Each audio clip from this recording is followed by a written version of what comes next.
County, Virginia, December 4, 2010. It's Saturday afternoon football on LSC, your local sports channel. And hello, everyone, and welcome to Dinwiddie High School. This is Dinwiddie Stadium, and we are Mike Hauser along with Paul Rowe and Brent Musgrove and Frank Edward. Down at the on the field is Bob Henson. We're here doing the Virginia AAA State High School semifinals here, about 50 miles south of Richmond, or so to speak, southwest of Richmond. Yes. It took us a couple hours to get here, and this is what you call being out in the open, because the press box on the other side of the field, folks, is actually on the 30-yard line. It's not big enough to hold everybody that needs to be up there today, so we are sitting there as a picture of it now. And unfortunately, it's during their renovation here of the field, they've moved it 30 yards or so, yes. and so their press box is sitting down on their looks like around the 25-yard line. So not only are they going to have a hard time seeing some of the game down at that end, but boy, I tell you what, our folks really got us set up. Yes, they did. Put us up some temporary staging up here, and we're up above everybody else, right at midfield. Can't ask for a better situation. And state championship next weekend. Winner of this game will advance to it. And Paul, we're going to have us a good game. There's a picture of us. There's a good picture of where we are, folks. About 13 feet up in the air, right behind the stands at the 50-yard line, where the weather is a little cool.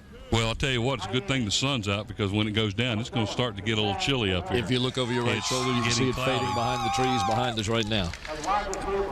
So as we get ready to go here at Dinwiddie High School, the AAA Division V state semifinal, let's send it down to the sideline for an interview. All right, thanks, guys. I got Sam Sexton here, head coach of the Phoebus Phantoms. And, Coach, it's been a great ride, hasn't it? Sure has. It's been a lot of fun. It's been a great year up to this point, and hopefully we can keep going. I know when I talked to you last night how excited you were, but you said the kids were kind of not trying to get too excited. No, they've been pretty reserved all week. I think hopefully we'll be good and excited for the game today, and I think we'll have a lot of emotion today. These guys got a lot of experience being in this situation, and they know what it means, and they don't want to sit there and get all the emotion out at the beginning of the week. They gradually build each day, and they're ready to play. You told me that you've had a great week of practice. Real good week of practice. Very businesslike, very workmanlike. Yesterday, Thursday on our defensive practice, tempo picked up a little bit. Had a good offensive practice, but just the excitement. Yesterday, it was like a bunch of hyperactive children out there at pregame, but they got focused. We got in what we needed to do, and they're ready. I think they're ready to go. All right, one last question, Coach. Dinwiddie, you read a lot about the quarterback and the running attack, and he runs 1,000 yards, and the other guy. What do you expect from them today? I expected them to do what they've been doing. They've had a great offensive output this year, almost 40 points a game. 2,000-yard rushers. Quarterback's has thrown for over 1,800 yards. He's a big quarterback. And they got a little running back who's really built a lot like Tyree, and a lot of speed. I expect to see them do the same thing they've been doing all year offensively. It's our job. It's putting a lot of pressure on us defensively. They run a no huddle. And we had to be ready. We had to come out, and we can't lose focus, because that's when you get in a situation where, you get in a bad situation. Let me put it that way. Well, Coach, again, fantastic year. I know everybody's just pleased with what you've done, but we just want to wish you good luck for today's game. Thank you. I appreciate it. All right, let's go back up to the booth and the guys. All right, thanks. I tell you, this could be one of those days where you're going to be hearing a lot of funny sound and noises coming through these microphones, because with the sun going down, it's starting to get chilly up here, and we're out in the wide open here, and it's going to be a nippy day, and so if you hear some chattering, it's probably coming from Paul's teeth over here, japping back and forth. So let's talk a little bit about the game here today. The Generals come in here 12-0 on the season and on a string, and have done a very good job. Offensively, they're pretty strong. Michael, they're a pretty strong team, period, on both sides of the ball. Rushing-wise, these guys have garnered 2,500 yards on the year. Passing 2,034. You're looking at a team that's got over 4,000 yards this year. They're averaging about 213 rushing, 170 passing. They're scoring 35 points a game. This is a high-powered offense, a very high-powered offense, and they've got an excellent defense. They're big, they're strong, they're quick, as Coach Stan Sexton just talked about a few moments ago. So I expect to see a really, really good defensive and possibly explosive offensive game today. Well, This I'll tell you is what. for That's right. This is for the big. right This to is for the go marbles. That's right. to the championship. And don't forget, and on any given day, anybody can win a game. But I don't believe this team's seen a defense like Phoebus has got. Yeah, I don't either, Mike. So we'll see. And I know this. It's okay for us to be a little home teamed right now, because Phoebus is that good, ladies and gentlemen. You've seen them play all year long. They didn't get here by not playing well, and I think Dinwiddie's in for a big shock today. All right, let's send it back down to the field with the guys down there for some final interviews. Thanks, guys. Well, Bob and I are here in Dinwiddie, Virginia, up here north so far. My feet are still frosted, Bob. But it's got a nice sunny day after all. Turned out to be nice. Got a heck of a game here. Would you start a little bit about Phoebus, and I'll follow up with what I got on Dinwiddie. Well, first of all, we apologize for not having the other coach here. He was unavailable, and we're on a time schedule, so we'll go. But, you know, I look at what Phoebus does, and the first thing you got to do is look at their defense. And you look at the Romeros and the Taylors and the Williamsons and the Lyles. These guys have stepped up every game. They're going to have to step up again today because they're going against a team that likes to throw the ball as much as they like to run it. Plus, they go through a no huddle. Are you talking about liking to throw the ball? I was looking at the stats, and Dinwiddie has thrown the ball 243 times this year to Phoebus's 132, and they both have the same number of passing touchdowns. Something you might want to watch. Right. And you talk about the rushers. Their quarterback's a big kid, 6'5", 230. They're looking to draft him a wide receiver, a tight end at Tech, or get him in there. He's already signed. So that's going to be a commodity that Phoebus hasn't faced much this year. Tall quarterback with a lot of mobility. But as we know, Phoebus is going to adjust with their ends and get things done. Well, you know, they've seen film on these guys, so they know what they have to do. And you look on the Phoebus side, the quarterbacks, you got Roby and you got Anderson, and these two young men together have had a great year. Roby has turned up where he really takes care of the ball. When he does throw it, he's pretty accurate with it. And he's got some pretty good receivers out there. Well, I'm going to sum my end of it up and throw it back to you. I think if this game is close, what it may come down to is Phoebus's kicker. They've got a tremendous kicker, kicked a 42-yarder that was a deciding point, as a matter of fact, in last week's game against Hampton. So I think if it's close, both offenses and defenses equal, which I think maybe Phoebus has the advantage defensively, I think the kicker's going to make the difference. Well, you're talking about Anderson, and Eric has done a great job all year, and he not only kicks the ball for field goals, he kicks it deep in on kickoffs, and he's also the punter, and he can get a lot of hang time on it. So, again, I have to agree with you. I think it's going to be there, but, again, you have to look at the trenches. If their offensive line can keep the defensive off their quarterback, they might have a good chance today, but I don't think they can do that. So to wrap it all up, we're going to leave here, and we're going to go to see all our sponsors, our corporate sponsors. Tonight's telecast is sponsored by Coliseum Central. Coliseum Central is located right in the heart of Hampton Roads, between Armistead Avenue and Interstate 64. You can take care of all your shopping, dining, entertainment, medical, and business needs right here. More than 700 friendly businesses wait to serve you in one compact and convenient location. You'll find your favorite national chains, as well as unique family-owned stores and service businesses. Coliseum Central gets centered. Chili's. When you're setting up your football viewing schedule, Chili's wants to remind you to pepper in some fun and schedule a visit to Chili's for a winning combination of food and fun. Tidewater Team Sports, located at 11839B Cannon Boulevard in Oyster Point, Newport News. Tidewater Team Sports is your one-stop sports headquarters for screen printing, embroidery, uniforms, and apparel. Call 594-0411 and talk to David Chubb or Terry McNamara. And in part, by Beach Hardware, located at 1951 East Pembroke Avenue in the Buckrow Shopping Center. Beach Hardware is your friendly, local hardware store with everything you need to maintain your home both inside and out. Eric Thompson Realtor. Contact Eric to buy or sell a home or property. Give Eric a call at 685-3127 or email him at eric@findhrhomes.com. Park Lawn Wood Funeral Home, located at 2551 North Armistead Avenue. Funeral director is Vernon Kruger.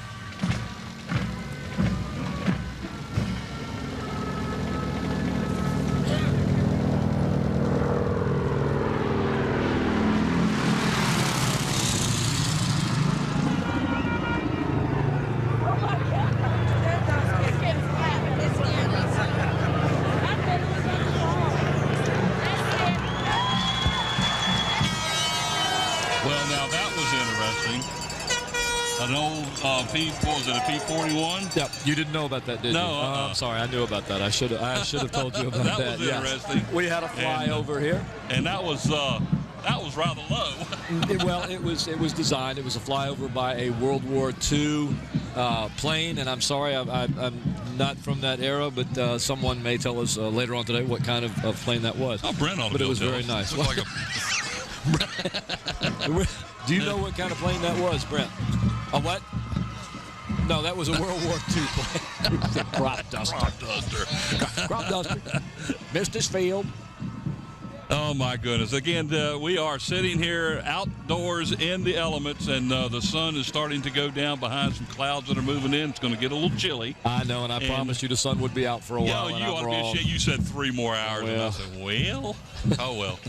Today's game, again, you saw the sponsors, and we are carrying this game on tape delay again, and you will be able to see this if you're watching it on Saturday evening at 8 o'clock.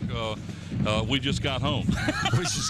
Yeah, so the game just got there. We just got there to put it on for you. Yep. And ladies and gentlemen, you'll also be able to see this game on Sunday, December 5th at 6 p.m., Tuesday, December 7th at 8:30 a.m. and p.m., and Thursday, December the 9th at 6 a.m. and 6 p.m. And, of course, you're going to be watching it on Cox Channel 48 and Verizon Fios Channel 22. We are LSC coming to you from Dinwiddie High School in Dinwiddie County. December, Michael, December 4th, That's right. 2010. And the cold weather has arrived. It has. After having such great warm weather throughout the season, the cold weather is here. And look, you think we have it bad? That poor guy is up there. My goodness. There you see both teams getting ready to come on. Generals? The Generals from Dinwiddie High School. And 2 players to watch in this game for Dinwiddie. Their running back, Andre Thweet. We heard the announcers call it Thweet. And the young man had a great season. And their quarterback, number 17, the senior, Chris Hall, who basically is an all everything. He is the guy that the Phantoms are going to have to contend with in this game. Over 1,000 yards rushing, over 1,000 yards passing. I believe he had 20 yards rushing. Touchdowns and 20 touchdowns. 18 passing. And 18 passing. So you're talking about 38 touchdowns that one young man was. But remember, Phoebus has been up against quarterbacks like this before, and I'm thinking of Stonebridge, and the young man's name I think was Thompson. Yeah. Great quarterback, same type of stats, same type of ability, and yet Phoebus was able to get the job done. And if you hear the crowd, they are within 10 feet of us. We can reach out and touch them, but I wouldn't if I were you because you'd fall down. I might hurt myself. Yeah, you might. Yeah. As you look at the captains for the Phantoms getting ready to go on the field for the initial coin toss, as soon as the officials will call them on. And as you can see, that is the remainder of the Phantoms coming across the field as Their locker room, by the way, is non-existent. I think they had to actually go into the school, which is, 150 yards away before they came out here. So it's like being out in the middle of a pasture, so to speak, as the stadium right now is under a renovation cycle, and they've already moved the field, obviously, by looking at the other side over there. So let's take it down there and listen to the officials with the coin toss. How are you cooling down, okay? Sportsmanship is a big deal in the VHSL. If there's a penalty, I'm going to ask for a captain to come to see me. Come over and I'm going to talk your options with you. Listen carefully. The first option you take is the one I have to enforce. So if you don't understand, please ask me to explain it again. Fair enough? Gonna call you white, gonna call you blue. Only talk to blue shirts, only talk to white shirts. Eliminates the crosstalk. All right, 32. You wanna call this for me? That's a head, that's a tail. Head, tail. What are you gonna call? Tails, gentlemen. It is a tail. You have won the toss. Defer. White has won the toss, has elected to defer. You want the ball. Which direction do you want to kick? Okay, put your backs over here, put your backs over there. Hold it, 32. I got to tap your shoulder. White has won the toss. We'll defer to the second half. Blue will receive. Bring them out. Well, there you have it. That's probably one of the best explanations of the coin toss. They actually did the coin toss while we were there. Normally they do the coin toss during the pregame, but you know that was pretty neat. It was. And ladies and gentlemen, the captains out there for the Phantoms at that time were, of course, as you heard, number 32, Caleb Taylor, along with number 7, Daquan Romero, number 5, Tyree Lee, and number 55, Justin Williamson. And we are getting set here to get started on this nice, cool Saturday, and the Generals cannon just went off and kind of shocked everybody, because I don't think anybody here thought it was coming. Let's go ahead and show the starting offensive team for the Dinwiddie Generals.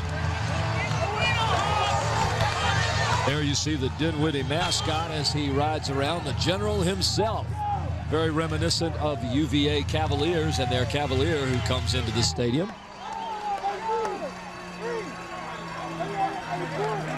Let's go, baby.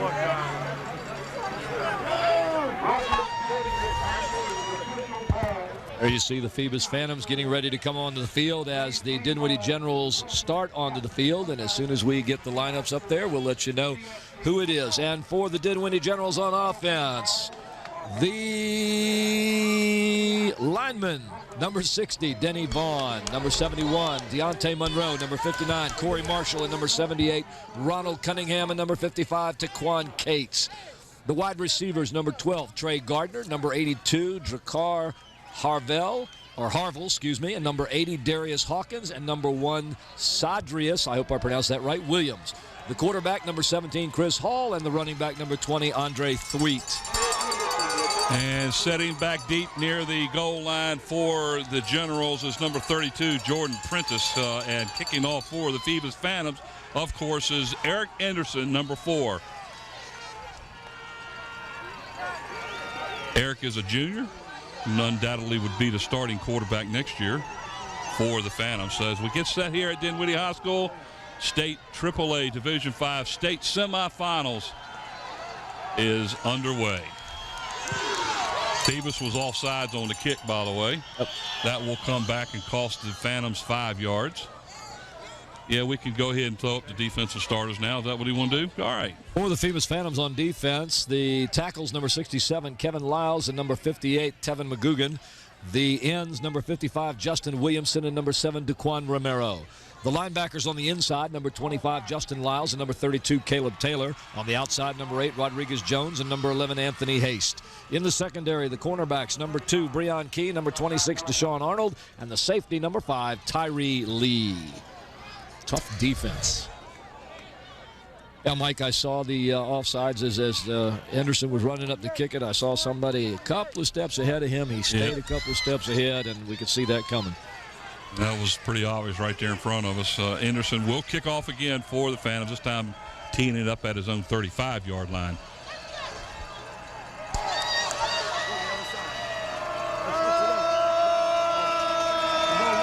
So here we go. We'll get it started again.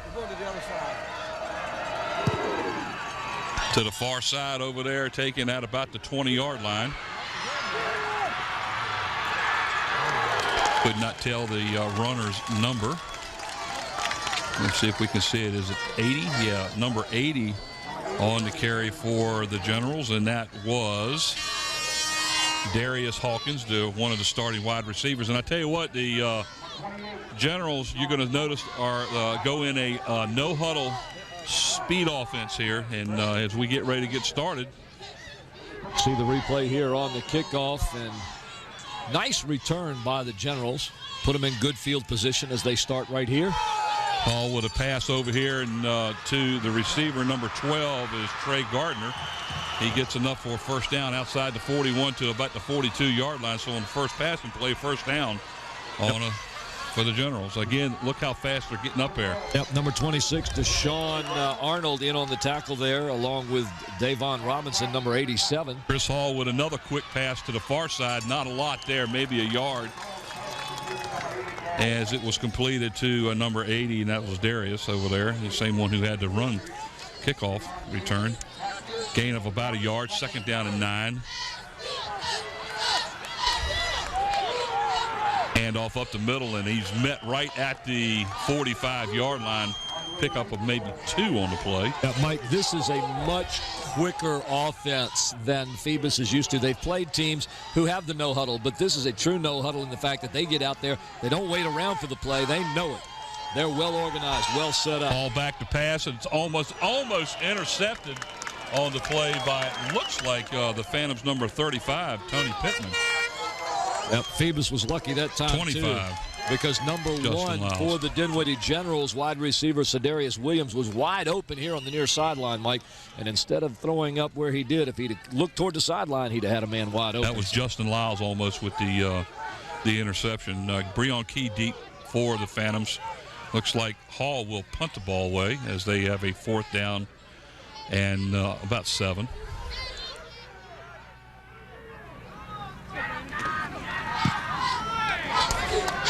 Kicks to the near side. Key goes after the ball and then backs away.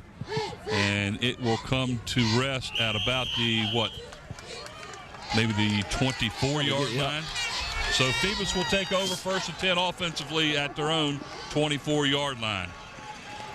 And as soon as we're ready to throw them up on the board there, we'll show the Phantoms offensive starters. Hey, let's go, man! Hey, let's go, right there! Guess we'll wait till after this play, huh? Quarterbacking for the Phantoms is the number 9. That's Jordan Roby. Deloach to the near side wide in the I formation. Ball's handed off to Trey. And nice run. Tyree Lee all the way to the 32-yard line. Pickup of about 8 on the play. Mike Dinwiddie really packing the box up there on that play. They had one man in the secondary, and that was it. Look at them there. They are playing for Tyree Lee, and of course Tyree Lee's going to get his yards because you've got some good young men for Phoebus in the trenches opening up those holes. Second down and 8 for the Phantoms. Look at him pack the box.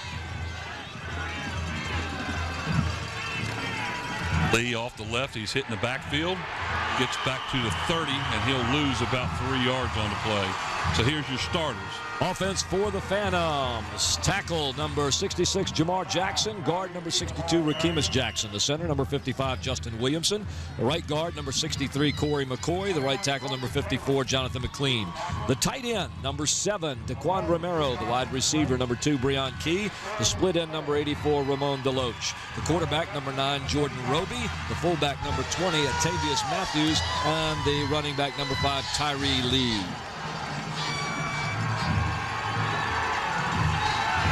be back to pass. Slips, comes back up, passes the ball to Romero. And I believe he caught the ball, but he was out of bounds. Nice job of him corralling that ball. Wow. The defense for the Dinwiddie Generals on the line. Corey Marshall, number 59. Deontay Monroe, number 71. Denny Vaughn, number 60. The linebackers, number 20, Andre Thweet. Number 30, Darius Johnson. Number 1, Cedarius Williams. The defensive backs, number 6, Tavares Johnson. Cordell Gibbs, number 22. Number 23, Brandon Taylor. And the strong safeties, number 21, Joseph Taylor. Number 82, Drakkar Harville. Punt by Anderson, and deep for the Generals is number 80 on the play, and that's Darius Hawkins, and the ball will go dead at the 38-yard line. So the 3 and out by the Phantoms gives the Generals their second possession, 1st and 10 at their own 38-yard line. Mike, that was the longest I've seen Eric Anderson hold on to the ball before punting, and I don't know whether it was a combination of him just not being able to handle the ball at that point or Dinwiddie getting in quick on putting pressure on him. Chris Hall, the quarterback, and Phantom jumps offside, and that will cost. Well, let's see if there was a movement on the line by the Generals, as the official has actually called a group huddle there. And well, if it was me, I'd call the flag off because one of the refs was down there in front of the line and backed up and knocked down the Phoebus player. Now they called out when movement on the line, one of the linemen for the Generals. So the Generals are penalized 5 yards. 1st and 15 now. Hall again in the shotgun. 4 wideouts, 2 on either side. The running back behind Hall is number 30 on the play, and that is Darius Johnson. That's number 20, I'm sorry. And there is a flag thrown right in the middle, and that ball was handed off to Andre's Thweet. That's probably a hold on the Generals. That's going to cost them 10 yards, too. Dinwiddie misfiring a little bit here on their second possession of the afternoon. Phoebus begins to find its feet, get used to this quick no-huddle offense. Look at this. Look. Small running back. He can be hidden behind those large linemen. Phoebus is going to have to get in there and spot him and get on him quick, and they'll do a good job of that, I'm sure. 5'5", 170 pounds is Thweet. Again, wide out this time. 1 to the near side, 3 to the far side. Hall back to pass, scrambles to his left. He gets hit as he throws it.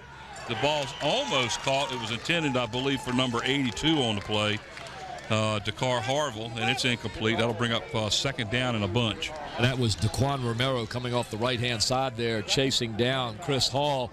And I'll tell you what, Mike, we've seen Daquan Romero play for years now. Young man is quick and fast, and when he starts chasing a quarterback, he's going to catch him. 2nd down at 25. Hall back to pass again. Oh, and he does a little shovel pass to threaten. Nothing there as he gets probably back to the 25-yard line, and nothing there. And guess who it was that took him down? Romero. Daquan Romero. And we watch this play. He almost was down. He was almost down. I don't think it was, but he was almost down. But Daquan Romero right there covering that play. 3rd down and about 24 after a gain of 1 on the play. Thweet on a handoff up the middle. He will get to the 30, and that's it. So it's going to bring up another 4th down and long for the Generals, going back to receive the punt for the Phantoms, number 5, Tyree Lee. The defensive line of the Phantoms beginning to get their feet now. You can see them as they settle into what they need to do. They're gauging the O-line, and they are going to get the upper hand in this game. Paul, the punter, also the quarterback, by the way, so that's something that we have to contend with during the game. There's another flag. Looks like somebody on the offensive side may have moved early. And right now, penalties are killing Dinwiddie. Yes, they are. They're going in the wrong direction. Originally, they had a ball 1st down and 10 at their own 38-yard line. Now the ball's all the way back inside the 20.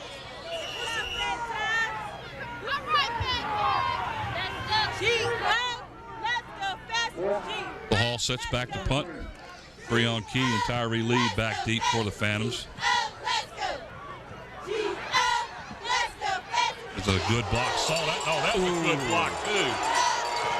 Breon Key on the carry all the way outside of midfield into Dinwiddie territory at the 48-yard line. I'll tell you what, there was 2 blocks on that play. That was awesome. Here, watch this replay. Here comes one. Watch the second one.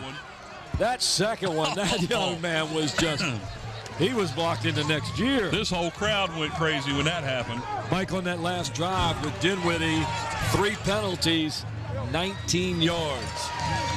Definitely going in the wrong direction there. So great field position now to start this drive. 6:40 to go here in the first quarter. Yep. Time to start the Tyree Lee train here. 1st and 10 at the 48-yard line, right in front of us, and the Generals will jump offside, and that'll tack on another 5 yards. Make it 1st and 5 now. Well, I don't know when the last time Dinwiddie was in a big playoff game like this. We know Phoebus has been there many, many, many times over the year. That experience is helping them right now in terms of not making mistakes. Dinwiddie, on the other hand, having a little bit of a problem finding their feet. Deloach to the near side. Tyree Lee up the middle to the left, gets outside of the block, has a block downfield, and number 20 on the play brings him down. And that's DeAndre Tweed all the way down to the 25-yard line. Good run by Tyree on that one. 1st and 10 for the Phantoms. Right. What a great run by Tyree Lee. Again, we talk about this. Watch. You just give it to him. He heads toward the center. He's looking. Look at his head. His head is up. He's looking for a seam. He's looking for a crease. He follows the block, finds that crease, takes it to the outside, and rolls. That's a standard Tyree Lee run with the good blocking that he has up front. Here's Tyree Lee this time to the right, cuts it back outside, and is brought down there near about the 16-yard line. Looks like a gain of maybe 9 on the play. That'll bring up a 2nd short for the Phantoms. Now, Dinwiddie is going to find out soon that you can't stop this man by just bumping him. You've got to wrap him up. Look at him looking for that crease. Did you see him make that step move out there where he saw the opening? What was it you said at the first play of this drive? It's the Tyree Lee train. 2nd down and a yard. Here's Tyree Lee again on the right side. He looks like he got back to about the line of scrimmage, and let's see if he's close enough to a 1st down. I think he's got it, but that we'll have to see. See where they mark it. Nope, they're marking it short. Just a little. 3rd down and less than a yard. I believe he's got to get to the 15 for the 1st down. Well, I think he can do that on the next play. Well, he only picked up about the length of the football on that. He's just coming off that right side. He couldn't get out that time. He was just more interested in getting that forward momentum to the 1st down marker. Quarterback Roby will keep it up the middle, pick up about 2 yards inside the 14 for the Phantom 1st down, and it's starting to get chilly up here. But it's early. It's early. You're watching LSC December the 4th, 2010, coming to you on Channel 48 Cox and 22 Verizon from Dinwiddie County and Dinwiddie, Virginia. We've got about 5 minutes left in the first quarter here. No score as the Phoebus Phantoms take on the Dinwiddie Generals in the semifinals of the Division V State Championship. Roby hands it off to Tyree Lee again around the right corner. Look at this. Battle his way all the way down inside the 5-yard line. He keeps his legs going. He keeps his center of gravity low. He keeps his head up. There is a flag down. He drives and drives and drives. Yeah, they're going to call a holding on the Phantoms. Watch this play. I hope they don't call holding. They did. Look at him. He gets to the outside. Look at his head. He's looking, turning now. 1, 2, 3. He gets another 5 yards after he's hit by 2 players. All because he continues to keep his feet and legs driving. Ooh, that's a big one. That's a 10-yard holding play call, and it'll bring up a 1st and 15 now for the Phantoms. Inside the 15-yard line. Timeout now by Dinwiddie, their first of the half. 4:44 to go here in the first quarter play. No score here. State semifinal play, Division V. State tournament here in the state of Virginia in Dinwiddie County, just about 50 miles southwest of Richmond. Feels like it ought to be north as the way this weather is. But well, it's north of our house, but it's also just cold at home, too. Yeah. There you see some of the crowd. They had to put some stands in on this side, I believe, in order to on both ends, yeah. Get the fans in here. Nice participation by the Phoebus followers. Oh, yeah. They've got buses. We're full over here, so we can't... There, speaking of the Phoebus Phantoms, there they are on the sidelines. Game so far has just been kind of like the beginning of a boxing match. Everybody just kind of feeling each other out, see what they can do. Phoebus staying with their running game. Dinwiddie going to the air, running a few times, but mostly they've been trying the air to see what they can do. Little quick passes to the out, and slants in the middle. Try and pick up some yardage. They haven't been real successful in anything yet. Right now, the Phantoms being very successful with the running game. Now watch the pass over the middle to the tight end, Romero, because they're the Generals. Fumble, and Tyree Lee was able to get it back, I believe, and he'll pick up about a yard. But the defense of Dinwiddie really is playing right up on the line of scrimmage, and that's going to open that play up right over the middle. So. Watch this. This ball just can never controls, bounces right back to him. He's lucky he got that one. But this is reminiscent of some games I saw years and years ago. And I'm trying to remember, I believe Kickoff High School was playing somebody in the Central Division, and they brought their whole defense up like we're seeing right now, and Kickoff kept burning them with passes right across. They did crossing patterns right across the middle and connected all day long for long games. Roby back to pass. There's a pass, and it's intercepted. And gone. But this one, he's going to go to the house on this one. Tyree Lee trying to catch him, and nothing going there. Interception by the Generals will take it all the way back in for the score. And ladies and gentlemen, that was number 82, Dracar Harville. Harville, the strong safety, a junior with, as you just saw, very good speed as he picked off that pass from the Phoebus Phantoms. Here we can see the replay. Roby goes back. He's looking. He thinks he's got the man open, and he looked open, but this was a good play by Harville, who timed that one perfect. He just watched the eyes of the quarterback, saw where he was going, and made his cut to get to the ball, and once he got the ball, he was gone.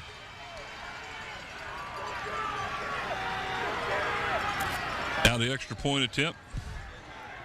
Kick is up. It's long enough. It's through to the mark, and the Generals strike first here in the first quarter play with 3:50 to go as Dinwiddie leads the Phoebus Phantoms 7-0 on a long touchdown interception run. Once again, ladies and gentlemen, you're watching LSC on Cox Channel 48, Verizon Fios Channel 22. It's December the 4th, 2010. Today, it's Saturday, but you're watching us on Sunday. Watch this interception again, Mike. You can see just real quickly, you can see there's an opening for Roby to throw right there, but watch how Harville just comes from the right-hand side. You can see him watching the quarterback the entire time. It looked like it might have been 82 yards, too. It was about the 18-yard line where he intercepted it. And look at that. Nobody there. I don't know if Roby didn't see him cut across, but that is an actual offensive play that I sat here and watched the Generals practice on. That little swing pass out to the left, and they did that a lot during the pregame warm-ups themselves. Yep. So the Generals will tee it up at their own 40 to kick it off to the Phantoms, trailing 7-0. Tyree Lee and Breon Key both back down near the 10-yard line.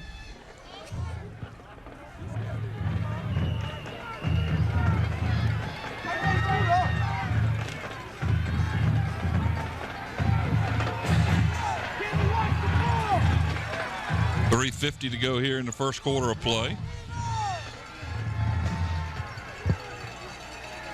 Kind of quieted the house a little bit after that play. Deep to the far side. That ball might have gone out of bounds, but it's taken by Tyree Lee near the sideline over there. It cuts back to the middle of the field to the 20, and that's it. I believe that was 5. No, I was trying to see who tackled him. I'll say 15.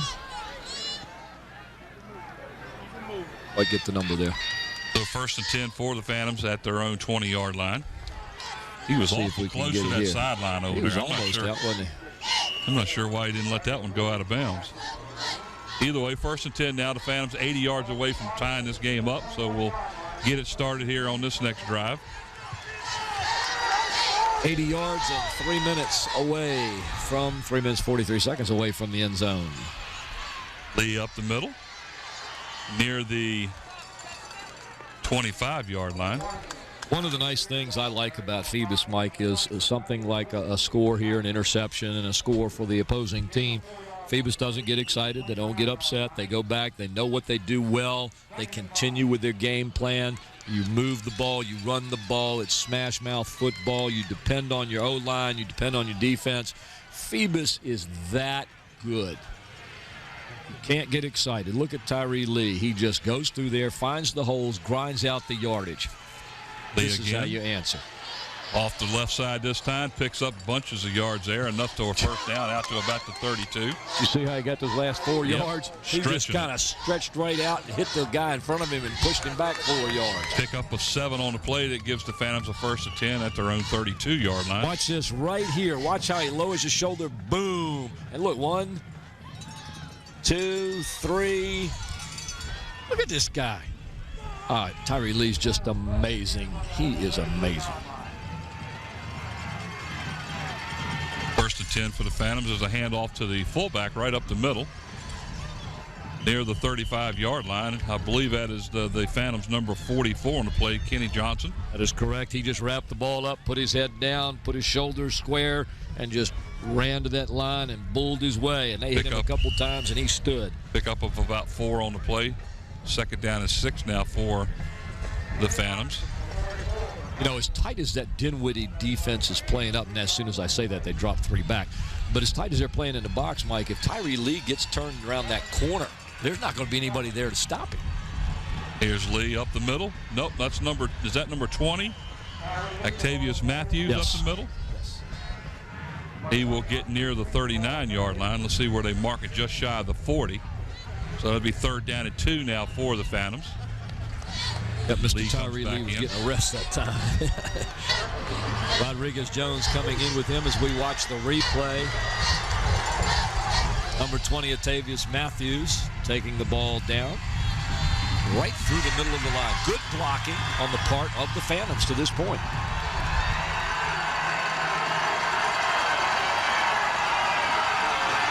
Lee off the left side, picks up enough yards for the first down outside the 43. And Lee is still, Tyree Lee is still on the ground as he's slow to get up. He got tripped up there as he came across the line, Mike. He's been the bulk of the running so far here in the first quarter of play. And they got to be careful. You know, during the year, he averaged, 14.5 carries per game, racking up over 200 yards. In the last game, he ran, 32, 33 times. Yeah. There's his stats so far here in the first quarter. He's already carried the ball 10 carries, times. 52 yards. It's a slow developing play right there, handing the ball off to Johnson up the middle. Johnson stumbled getting out of the blocks. Still going to pick up about 4 on the play, though. Bring it up 2nd down and 6. I was just talking about real slow there. You can see Johnson slip and fall. That threw off the timing, but he's able to follow his blocks and pick up a couple of yards. 2nd and 7.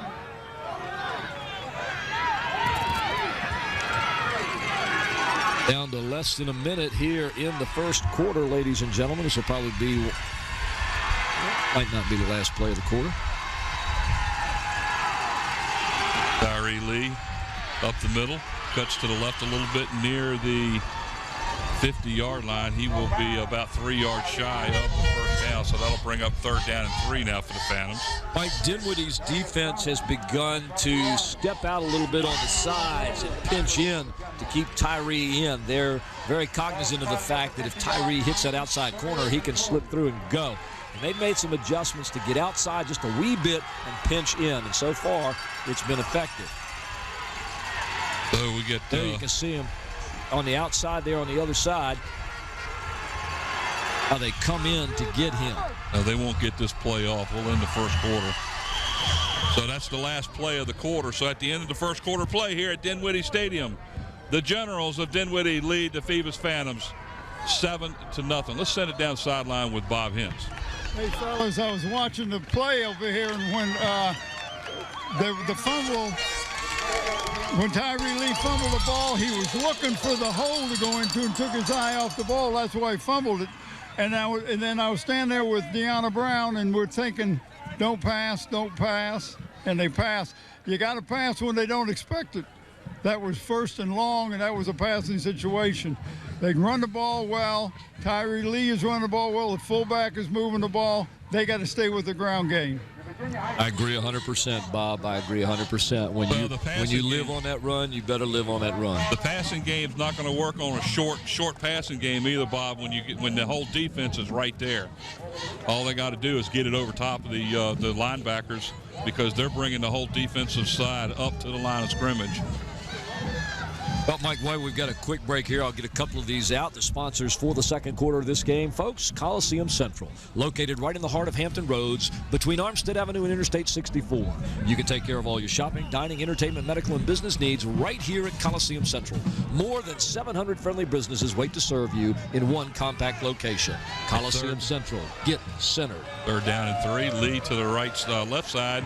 He's going to go down short of the first down. He'll only pick up about a yard on the play as he gets inside of Dinwiddie territory, and the Phantoms are going to be forced to punt the ball away here.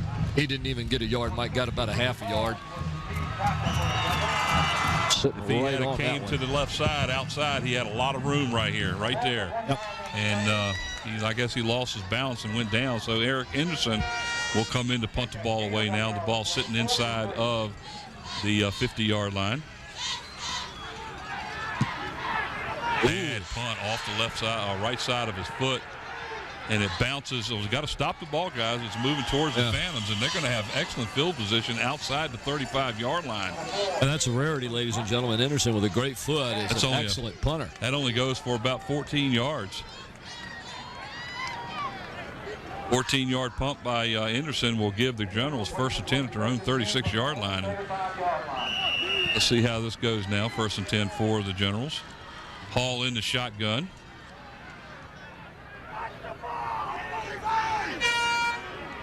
They slowed down right there, didn't they? Hurry up offense slowed down.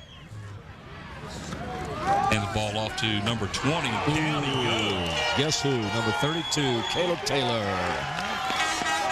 Caleb Taylor coming from his linebacker position just crushes this one. Look at him. He's not even anywhere near, and then boom, here he comes. Andre Thweet on the carry, a loss of a couple yards on the play. There's a screen pass to the far side around the outside intended for number 12. Gardner is completed out near the 40-yard line. Let's see where they mark it. Like they're going to mark it at about the 41, so that'll bring up a 3rd down and 5 for the Generals. Gardner, the receiver with the least number of catches, only 20 for the year for Dinwiddie. There's a handoff to Thweet. He's going to pick up a 1st down as he crosses the 45 to about the 47. 1st and 10 for the Generals.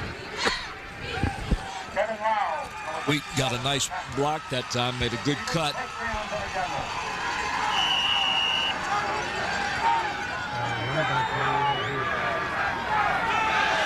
Ball on a keeper this time up the middle to about the 50-yard line. He'll pick up about 4-3 on the play. Well, we knew that play was going to come sometime, Mike. I mean, this young man, Chris Hall, has 1,036 yards rushing. He's not going to sit back there in the pocket all day long, even though he has 2,000 yards. So here's the first time he runs the ball. That's a design play. I just don't think he's going to be able to get too much yardage. Justin Lyles on the play for the Phantoms, slow to get up, so they call timeout to get him off the field. He seems to be okay. 2nd down after a gain of 3 and 7 now. Ball sits right at midfield.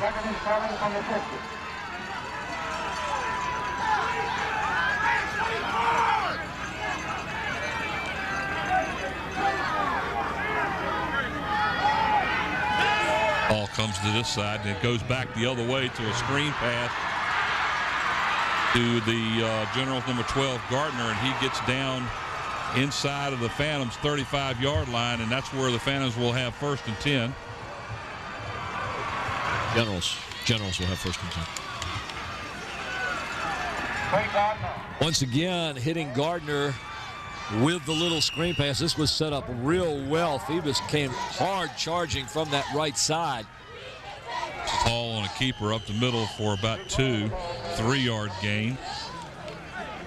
Down to about the 33-yard line of the Phantoms. I think it's 32, as that's where they set it down. Second down and about 7 now for the Generals.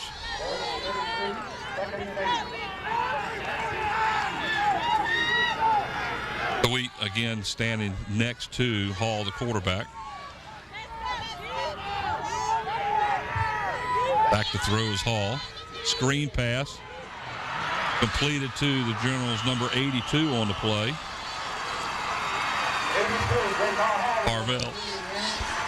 Harvell will pick up a first down, and the Generals' offense is moving the ball pretty easily right now. They are. Dracar Harville, 42 receptions, leads the team in receptions. Throws the ball out there. It's completed to number 1, Sedarius Williams. Mike, this Dinwiddie receivers are running some very interesting routes. They're not running what I would call smooth routes. They're kind of peeling off and then coming back or hiding somewhere, and then on a timing scheme, pow, popping back in the other direction. There's Thweet up the middle inside the 10-yard line, and the Generals will have a first and goal at the 9-yard line. They're getting some good blocks up there, and as quick as they're moving, they're not allowing Phoebus to set up much. First and goal from the 9-yard line.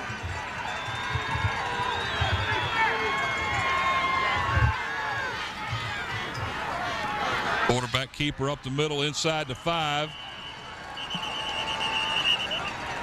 Flag down at the 10-yard line. That usually is in a holding location. There's a flag down the play as football carries the ball. That's the call. So that's going to cost the Generals. That'll stop the momentum a little bit. Watch the left side of the Dinwiddie line as they come across and get the blocks out there to open the holes. They're doing some straight blocking out there. 10-yard penalty moves the ball out to the Phantoms' 20-yard line. It's first and goal from the 20 now.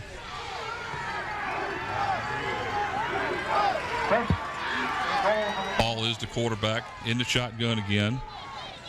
Screen pass to the far side over there. Going to pick up a few yards. Like it's completed to number 12, Gardner. He's down to about the 15, so that'll bring up second down and goal from the 15. What we need here is a nice little turnover by Dinwiddie. Give Phoebus the ball. Ball back here by himself now. Back to throw. Being forward, there's Williamson, forced him out of the pocket. There's a hole right there, and it didn't get called. Pass is completed to number 12, Gardner, down inside the 10 near the 5. Surprised they didn't have a call on the hole there. Look at the blocking up front. They're doing a good job keeping the Phantoms out. Third and goal now from the 5. Big play right here for the Phantoms. They need to hold them. They need to actually push them back. They have 5 wide receivers, 3 to the far side, 2 to the near side. Back to pass. There's a pass over the middle. It's incomplete, and there is a flag on the play. I think that couldn't have been completed by anybody on that one. See what we can see here on the screen, Mike. Here comes the pass. It's going to be interference on the Phantoms. Oh, I wonder where it was. I missed it. We had a little blur right there, but automatic first down if it's half the distance to the goal. First and 10 from about the 3.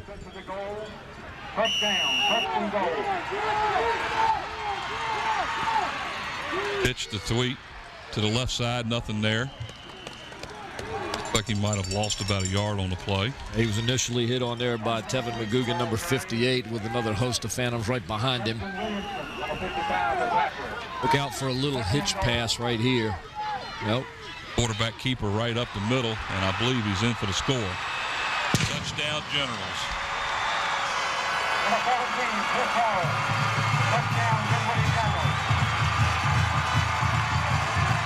They extend the lead now 13-0 over the Phantoms here with 6:55 to go here in the second quarter of play. And let's see what kind of setup they got here as the quarterback lines up And they'll go into kicking formation now. Why do you do that? Oh.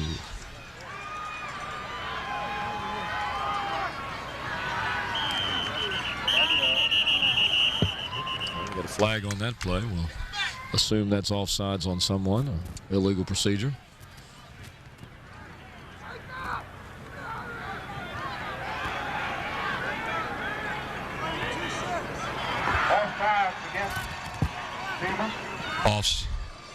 Offside on the Phantoms.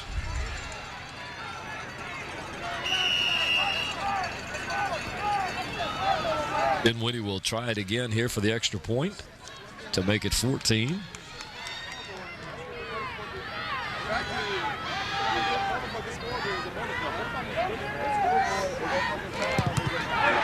Kick is blocked by the Phantoms.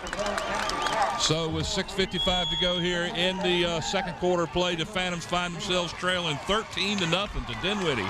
The scoring play, ladies and gentlemen, by the Dinwiddie Generals, 13 plays, 64 yards, consuming 5 minutes and 21 seconds, culminating in a 4-yard touchdown run by the quarterback, Hall. Here's that last score. As you see, Hall with the ball. It's just a straight run. He gives a fake to the running back, but that's boom. And there you see the cannon go off, and you can see it scares our cameraman, and he jumps, she jumps, or whoever it was jumped a little bit. Well, real quickly, I want to finish these first, the pyrotechnics operator loading up the cannon again. But real quickly, again, the sponsors of the second quarter, Chili's. When you're setting up your football viewing schedule, Chili's wants to remind you to pepper in some fun and visit Chili's for a winning combination of food and fun. Chili's on Mercury Boulevard in the Riverdale Shopping Center at Coliseum Central. By Beach Hardware, located at 1951 East Pembroke Avenue in the Buckrow Shopping Center. Beach Hardware is the place for all your hard-to-find hardware needs, including electrical, plumbing, and painting. And by Tidewater Team Sports, located at 11839B Cannon Boulevard in Oyster Point, Newport News. Please call David Chubb or Terry McNamara at 594-0411. Mike. Tell you what, 43-game streak on the line here tonight, guys. And the game's not over yet, but young Chris Hall, 9 for 11 with 70 yards so far. Trey Gardner leads the team in catches with 5 for 52 yards. So the man who caught the fewest balls throughout the year now leads the team in this critical game. Breon Key over there at the 15-yard line. Now it takes off up the middle. Gets a good block, breaks a couple of tackles. He's still on his feet. Fights his way inside of the Dinwiddie territory. He's still up to the 45. Finally brought down at about the Dinwiddie 46-yard line. I tell you what a drive that time by Breon Key. It really was. Two things on that run, Mike. Number one, you don't see too many teams that are going to end up bringing Breon Key down once he breaks loose like that. So give Dinwiddie credit. But the big thing is, this is what Phoebus needs. Down 13-0. They need a big play. They need some drive and motivation. And look at Key. He refuses to go down. He gets back up. He moves his feet. He gets hit again. He gets spun for the second or third time. He almost breaks loose, takes a step. I mean, his blockers don't know what to do. If they get in there, they get everybody in trouble. Tyree Lee around the left end, breaks a couple of tackles, and I tell you what, he was a half a step away from going all the way on that one. Phoebus has got to find some way to keep the sides of Dinwiddie's defense from pinching in. If they can block them in and get Tyree out there, Phoebus is going to score some points. Ball sits just shy of the 30. 1st and 10 for the Phantoms. We've heard about that old friend momentum. This could be the big changer right here. Handoff is to number 25 on the play, and that's Justin Lyles. He's playing fullback on that one. He gets down to about the, 25? Watch this. Justin Lyles gets the ball, just tucks it under, runs straight ahead to pick up those yardage. Every now and then, Tyree Lee's got to get a break. Otherwise, the defense is going to do nothing but key on him. Breon Key far to the left, or to the right. You got Deloach to the near side. Passes to Key. Outside, and there's a fumble on the play, and there's a mad scramble for the ball, and I believe that the Generals have the ball. Lord have mercy. All the way down inside the 15. Snake bit. Ah, gracious. Nice pass. Breon Key looking for spots to run. Got the ball underneath. And for whatever reason, the hand comes out with the ball, and that ball just keeps right on going out of his hands and downfield where it is recovered by Dinwiddie. Like the ball sits at about the 12-yard line.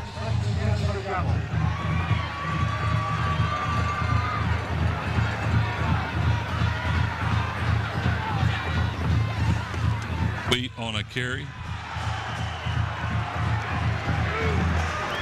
He will carry the ball out near the 15-yard line. Gain of about 4 on the play. Nice play fake that time by Dinwiddie as Phoebus was going inside to get the runner, and he went outside. Give him 3 yards on the play. 2nd down and 7. Handoff this time is to number 1.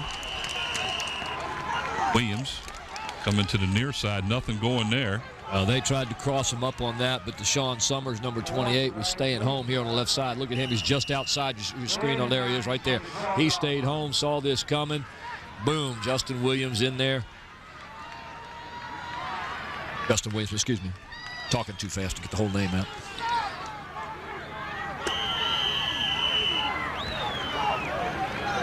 Timeout is now being called, let's see, by Dinwiddie. Dinwiddie will have a 3rd down and 9 as the Phantoms now will have to try to get the ball back here and stop them on a 3rd and long play. Deep in their own territory as they trail Dinwiddie 13-0 with 4:48 to go in the 3rd quarter of play. Phoebus needs that ball back, Mike. I really thought things were beginning to go Phoebus's way. This is something we don't see very often. Phoebus down 13-0. Here almost at halftime. We saw them down 7-0 to Hampton, but we know what happened in the second half there. I imagine you're going to see some adjustments here as well, too. Well, what hurt them really was the interception, that 82-yard interception return for a touchdown that gave them that first touchdown. You got to give Dinwiddie credit, though. The next time they got the ball offensively, they moved the ball right down the field and scored. Well, they are challenging Phoebus to throw the ball. They're packing the box. You've seen it. We've mentioned each other about it. They got 1 man back. They'll have 2 men back. They'll put everybody in the middle. They'll put them all in the box and just challenge Phoebus to throw. But I think Phoebus is a little edgy about throwing right now. Ball back to pass is flushed out of the pocket. Still running for his life, and look out, he's going down as he goes out of bounds on the far side of the field, well short of the 1st down, and that'll bring up a 4th down play for the Generals. That time Phoebus had great secondary coverage. However, watch, Hall still has plenty of time. Even though the coverage is good, he's back there. Finally, guess who? Number 7, Daquan Romero, coming from the outside, putting the pressure on. Behind him is number 58. That's Tevin McGugan. But Hall had a lot of time there. Hall sets up now deep to punt the ball. Gets it off quick to the far side over there. Ball bounces right there as I believe that is Tyree Lee at midfield. Cuts his way back to the 40, and looks like that's where his forward momentum will stop at the 40-yard line. So Phoebus will have the ball 1st and 10 with 3:54 to go here in the 2nd quarter of play, trailing 13-0. Ladies and gentlemen, you're watching LSC, bringing you this game from Dinwiddie, Virginia on December the 4th, 2010 on Cox Channel 48 and Verizon Fios Channel 22. As we watch the replay, it looked like they were going to let this one go. And Tyree Lee gets the ball looking, hopping, spreading. And look at this gang tackle on there. Boy, they really wrap him up. Roby hands the ball off to Tyree Lee off the right side, picks up a few yards down to about the 35-yard line.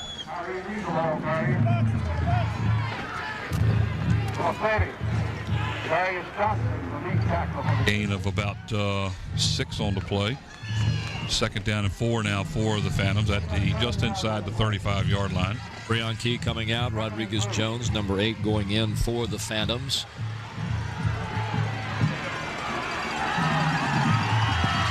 little swing pass here off to the left-hand side would be real nice right about now. Tyree Lee right up the middle, and down he goes. He is tripped by number 60 for the Dinwiddie Generals. That's Denny Vaughn, senior lineman. He just kind of was down on all fours and just tripped Tyree Lee up. Watch the replay here. Tyree Lee comes in, and boom, he's just tripped, and you can see him right down there. Third down and about 3 after a gain of about a yard. Inside the 35, down near the 34. Roby back to pass. Uh-oh. It's a ball off, and it's and it was dropped. Rodriguez-Jones had the ball right there, but couldn't hang on to it, folks. I'll bring up a 4th down from inside the 35. It looks like the Phantoms might call timeout here. I think they're going to think about going for it here, Mike. Watch this play again. He is really pressured. Dinwiddie's defense really making some inroads and right getting in his belly. Couldn't have hit him better in the spot, I tell you. Not only did it miss his hands, it missed the number too. The defensive guy could have shadowed it a little bit there and made it difficult to see, but the pass from Roby was hit him right in the breadbasket. Well, you know what they say, if the ball touches you there. Got to catch that kind of pitch. 2:39 to go here in the second quarter, trailing 13-0. The Phantoms will have a 4th down and about 3.5. Tyree Lee now handling the ball 15 times in this game. He has 76 yards. 76, 15 carries. Normally 15 carries gets him about 230 yards. Well, I hate to say it, but, you know, give Dinwiddie some... Well, Dinwiddie's strong on the defensive side, so here's a key play in the first half for the Phantoms. 4th down and 4. This is a real Roby big back play. to They're going to throw. Being flushed out of pocket. He's going to get sacked. He's also going to fumble the ball away, too, and they're going to actually call that a fumble instead of being down.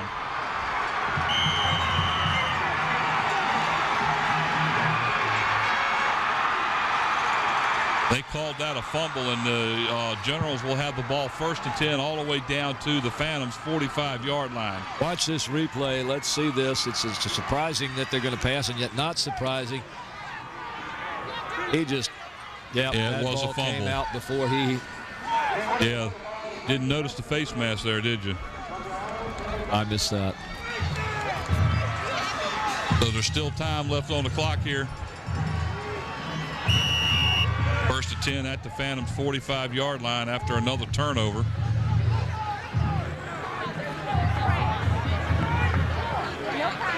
Sweet comes to the near side, and he will take the handoff to the left, breaks a tackle, and gets down inside the 40-yard line to about the 37-yard line.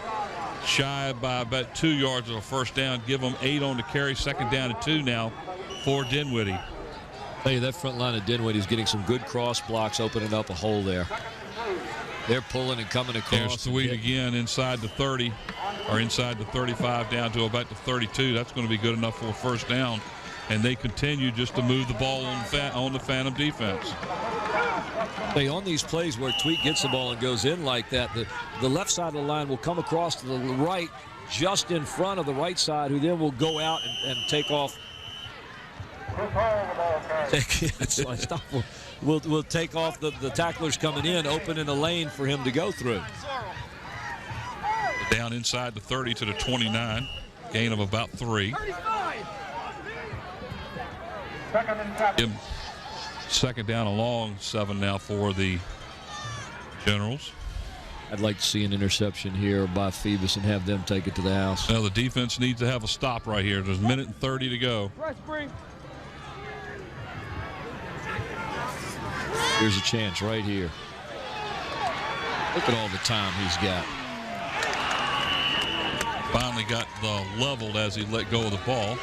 Pass was incomplete. You'll notice that all of his passes are short to either side or right across the middle short. Nothing's deep. Maybe Bob can give us some heads up of what's going on in the line there and why Dinwiddie's getting so much time back there. It's 3rd down now and a long 7 for the Generals. Call it 3rd and 8. Ball sits inside the 30-yard line at about the 29. Ball goes back to pass, throws the ball back to this side, off the shoulder pad of the intended receiver, number 80, Hawkins. And that will be an incomplete pass and bring up a 4th down and long for the Generals. Stopping the clock with 1 minute and 9 seconds to go. It's a key stop right here for the Phantoms.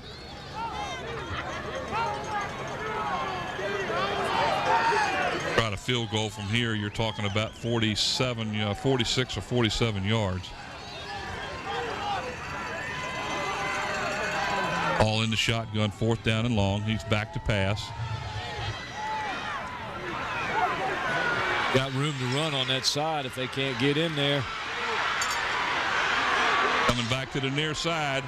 Lets the ball go. It's overthrown, and the Phantoms stop them, and we'll have 1st down now as they will take over 1st and 10 at their own 29-yard line with 54 seconds to go in the 1st half. So that defense right there, they needed that one. Well, but it's still frustrating. Phoebus secondary is all over the receivers, keeping them plugged up. But look at Chris Hall. His feet moving all the time. He's very mobile. There's not a lot of pressure coming from there. He moves to the side to pick up pressure. He's still moving to the side, He's got plenty of time, and then does find an open receiver. He just can't get it to him. Let's see, 1st and 10 now as the Phantoms will have the ball back, and let's see what they can do with it with just under a minute to go here in the 1st half. They need to be careful and not get too greedy. Back to pass is Roby. Screen pass. And it was intended for Tyree Lee, but it looked like Lee may have slipped and fell down, so Roby basically threw the ball away. Well, he was throwing it to nobody, I can tell you that, unless the ground could pick it up and run with it. He had a lot of people in on him. Of course, that's what happens when you have a screen. Good defense that time by Dinwiddie. They had that one set up pretty good. Let's go with a 2nd down and 10 now at the 29. I think everybody on this side of the stadium is a little shocked to say the least. Just right like now. You and I right now. I mean, they started off the first part of the game like they were going to just walk all over them, and then there's a draw play right here, and nothing there as Tyree Lee is going to lose about 3 yards on the play back to the 26-yard line, and it looks like the Phantoms will call timeout. This Dinwiddie defense is just not, they're putting pressure on with the front line. The backers are kind of hanging right there. It's almost as if they realize that Tyree Lee is going to come forward and hit that front line. That's where the front line of the Dinwiddie defense tries to stop. But the backers stay where they are, knowing that Tyree Lee is the type that can slip off and come back. And they're going to have players right there to hit him again. Looking at that play, it looks like the front line of Dinwiddie is getting penetration. Tremendous penetration, Mike. That's why I'm hoping that, maybe Bob can tell us what's going on there in terms of this penetration, because I've not seen too many defenses get in like they're getting in on this Phoebus offensive line. 3rd down and about 12 now for the Phantoms. Nice draw play right here would work nicely.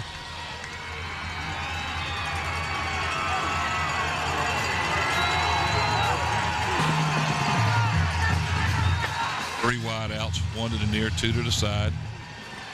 There's a pass play on a swing pass to, I believe that's Breon Key. He's not going to get much there as he gets back just about to the line of scrimmage, and that's it. And looks like the Generals will call timeout. They do with 31 seconds to go, and I tell you, they didn't use the time very well on that series of downs. Not at all. That play developed like they wanted. They got it to where they wanted, but look at the penetration by the Dinwiddie defense. You've got some Phoebus players, I hate to say this, but you got some Phoebus players standing there, and those guys went right through them. You got to hit them. You got to knock them down. We try to get him here.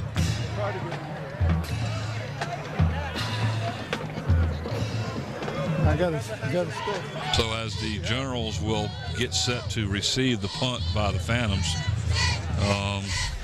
we talked earlier about the kicking game, and right now that hasn't helped Phoebus any at all. Helped One anybody, punt that really. they did have was only about 15 yards long, and Phantoms need a good play right here. he's way down there. He's way down. And then to punt the ball away now for the Phantoms is, again, number 4, Eric Henderson.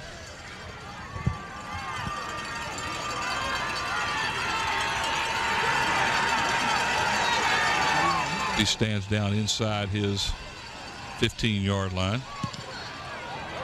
End over end to the near side here. Bounces at the 45, takes a Phoebus bounce. Keep rolling. It's all the way down to about the 33-yard line. So nice punt there by Eric Anderson with the roll. We'll give the Generals 1st and 10. Let's see here. About 41, 42 yards on the punt with 19 seconds to go here in the second quarter of play. Dinwiddie will take over 1st and 10 from their own 32. Just under 20 seconds to go. Chris Hall has thrown a lot of passes, but it looks like they're going to go into the halftime with the lead by just downing the ball. They'll take a knee right there, lose a yard, and then the quarterback actually gets hit back. So that'll end the first half of play as let's send it down to Bob down on the sideline. At the end of the first half, the scoreboard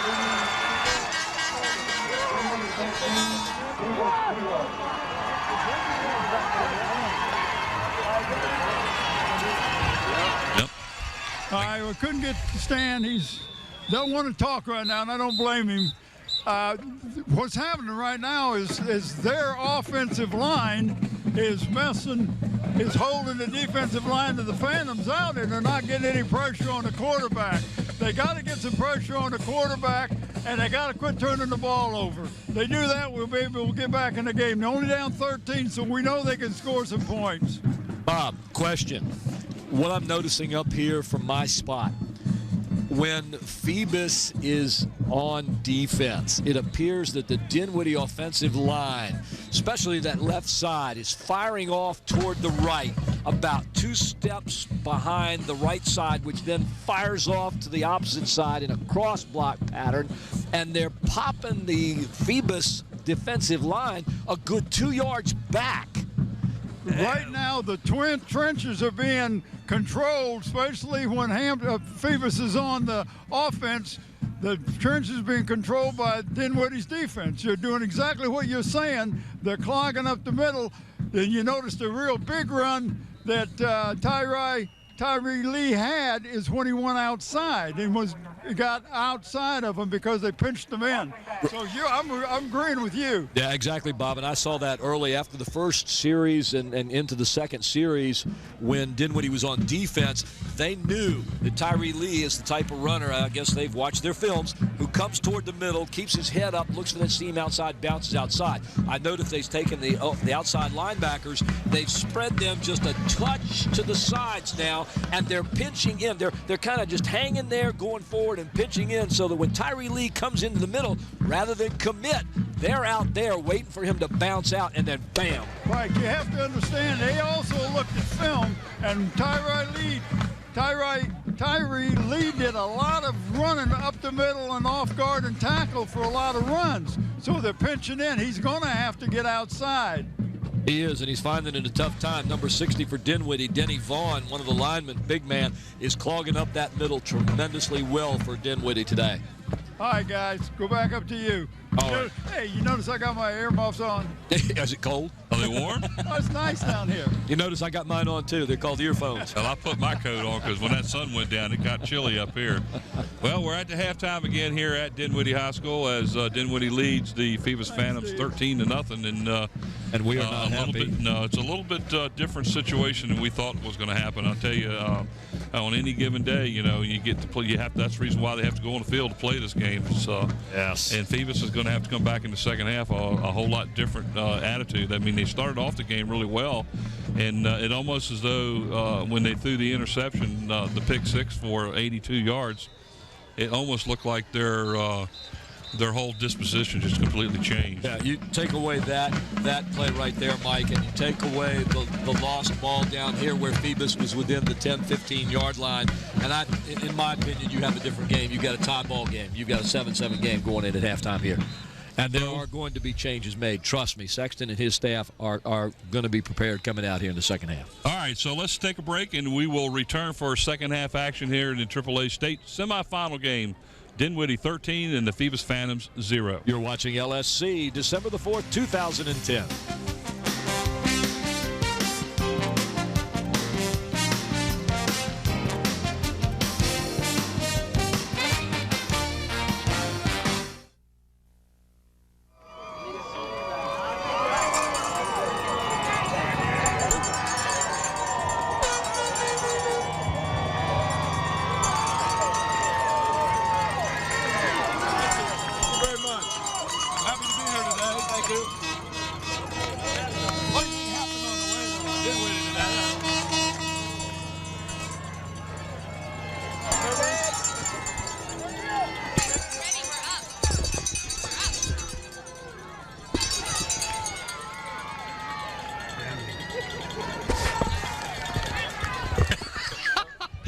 His man says, spit the candy out, let's go.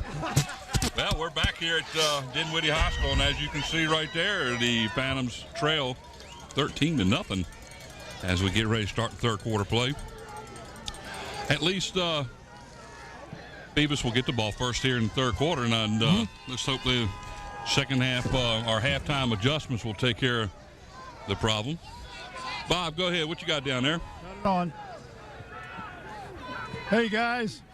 I've been talking with some of the people down here, some of the coaches that are on the sideline down here, and they agree with me that Phoebus right now is not playing with the passion that they have shown in the past. Similar to what they did against the first half against Hampton. They just, like they don't have any passion, they don't have any fire. They got to do it. They get the ball back to start the second half. They're going to have to show some passion and some desire and move that ball down and score. Like I was telling Bob, talking about here as we entered the halftime, Bob, it was almost as if as soon as that interception went for a touchdown, the air was just kind of knocked out of the bubble there, and they just didn't look like the same team after that. No, they didn't, Mike, and I have to agree with you. They just acted like all of a sudden, well, they weren't supposed to do that. Well, how dare they score on us? Yeah. And now they're going to have to reach down, pick up their socks and lay, let's go, guys. We're going to have to really put some pressure on this defense and show our offense that we can run the ball.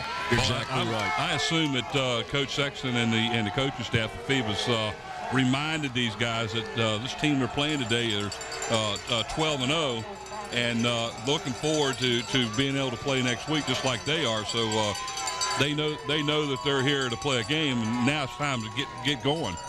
I agree with you, guys. You're doing a good job up there, even though you're out in the elements like me. Oh, it's a little nippy up here, but we're handling it. You handle it? We're handling it. So let's look a little bit at our halftime stats. They're pretty even, really. First downs, 7 for Dinwiddie. The Phantoms had 5. Most of those actually came early in that first drive. Yes, they did. 82 yards rushing for the Phantoms, 45 for Dinwiddie. Completions on their pass, and Dinwiddie was 9 of 14 for 70 yards. And the Phantoms, Roby was 2 of 6 with 1 interception, and that one was the killer. That was an 82-yard return for a touchdown by Dinwiddie in the latter parts of the first quarter. The Phantoms have fumbled the ball 3 times, guys. They've lost it twice, and that's uncharacteristic of a Phoebus Phantom team this year, too. Penalties have been key for Dinwiddie. They were in that first drive, really hurt themselves with penalties. They ended the first half with 5 for 33 yards. The Phantoms, the Phantoms were 4 for 15 yards. Time of possession pretty close, 12 minutes and 13 seconds to 11 minutes and 47 seconds. So as far as the individuals, Dinwiddie. Thweet had 9 carries for 35 yards. The quarterback, Hall, 7 rushes for 13 yards with a touchdown. And Hall, again, was 9 of 14 for 70 yards. Tyree Lee, of course, 16 carries all in the first half, 74 yards. He's lost 2 fumbles in the first half, which is uncharacteristic of the Phantoms. One interception that was returned for a touchdown. Those were the first half stats. Yeah, but the Phantoms will get the ball to start the third quarter play. And that's one of the keys we got to look for there. Lee already with 16 carries and just 74 yards. 16 carries is one above or two above his average throughout the year. So here's the kickoff over to the far side. Looks like Tyree Lee will take the ball, bring it right straight up the middle. A hole there.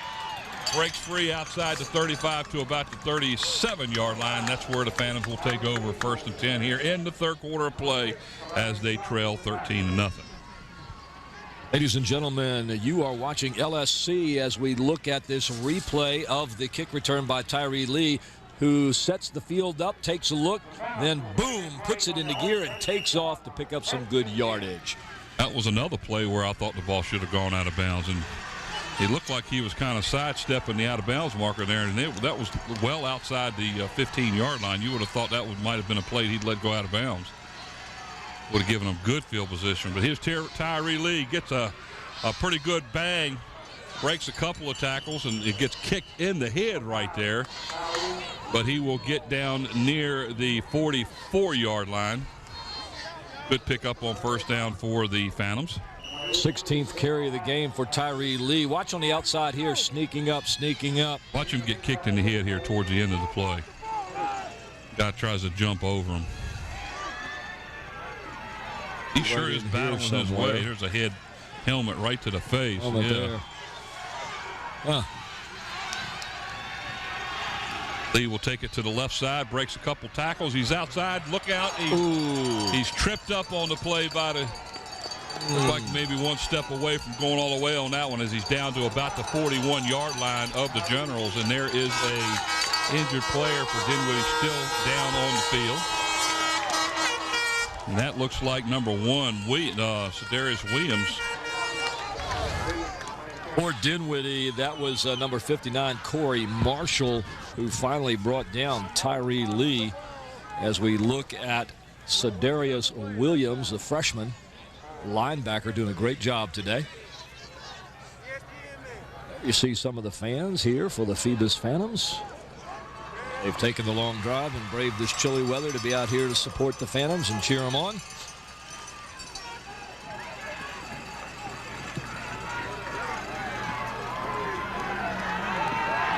First and 10 now. The ball sits at the Dinwiddie 42-yard line.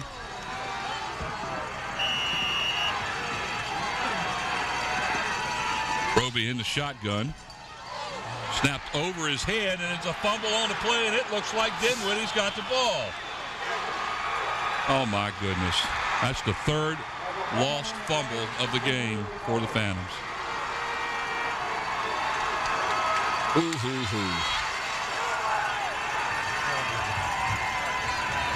Here's the replay. It's just a bad snap. It just goes over the head of Roby, who can't hold on to it at all. The ball goes down. You got 3 Phantoms right there. The ball takes a funny bounce back toward the line after everybody went to get it. And Dinwiddie, with that defense that is so quick, gets in there to recover the fumble.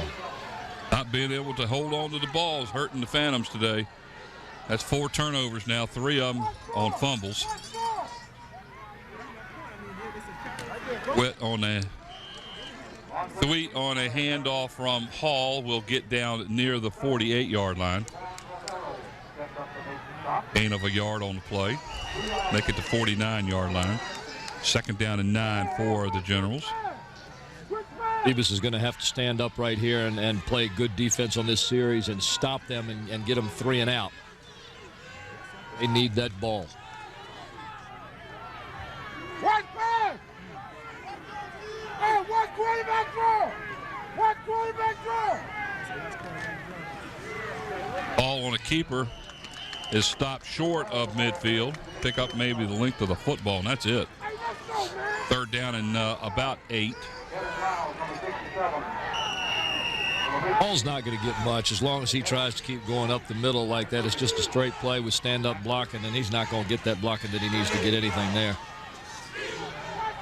Trap blocking is what's working for them today, with Thweet going off one side or the other. Hey, watch the roll now, watch this! Get some heat, get some heat! ball back to pass, flushed out of the pocket. A screen play is incomplete. So the Phantoms hold on their first series of downs and will get the ball back as looks like Hall will stay in there to punt the ball away for.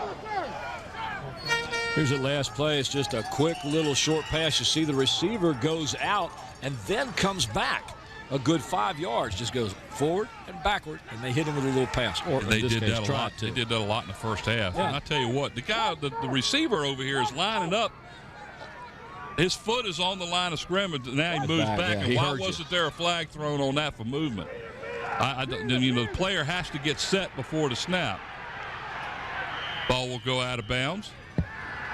Oh, they're standing and hit a Phoebus player, and they're giving the ball to Dinwiddie over there. No. They're overruling that. Okay, the official pointed in the wrong direction. They're overruling that. No way. Wow.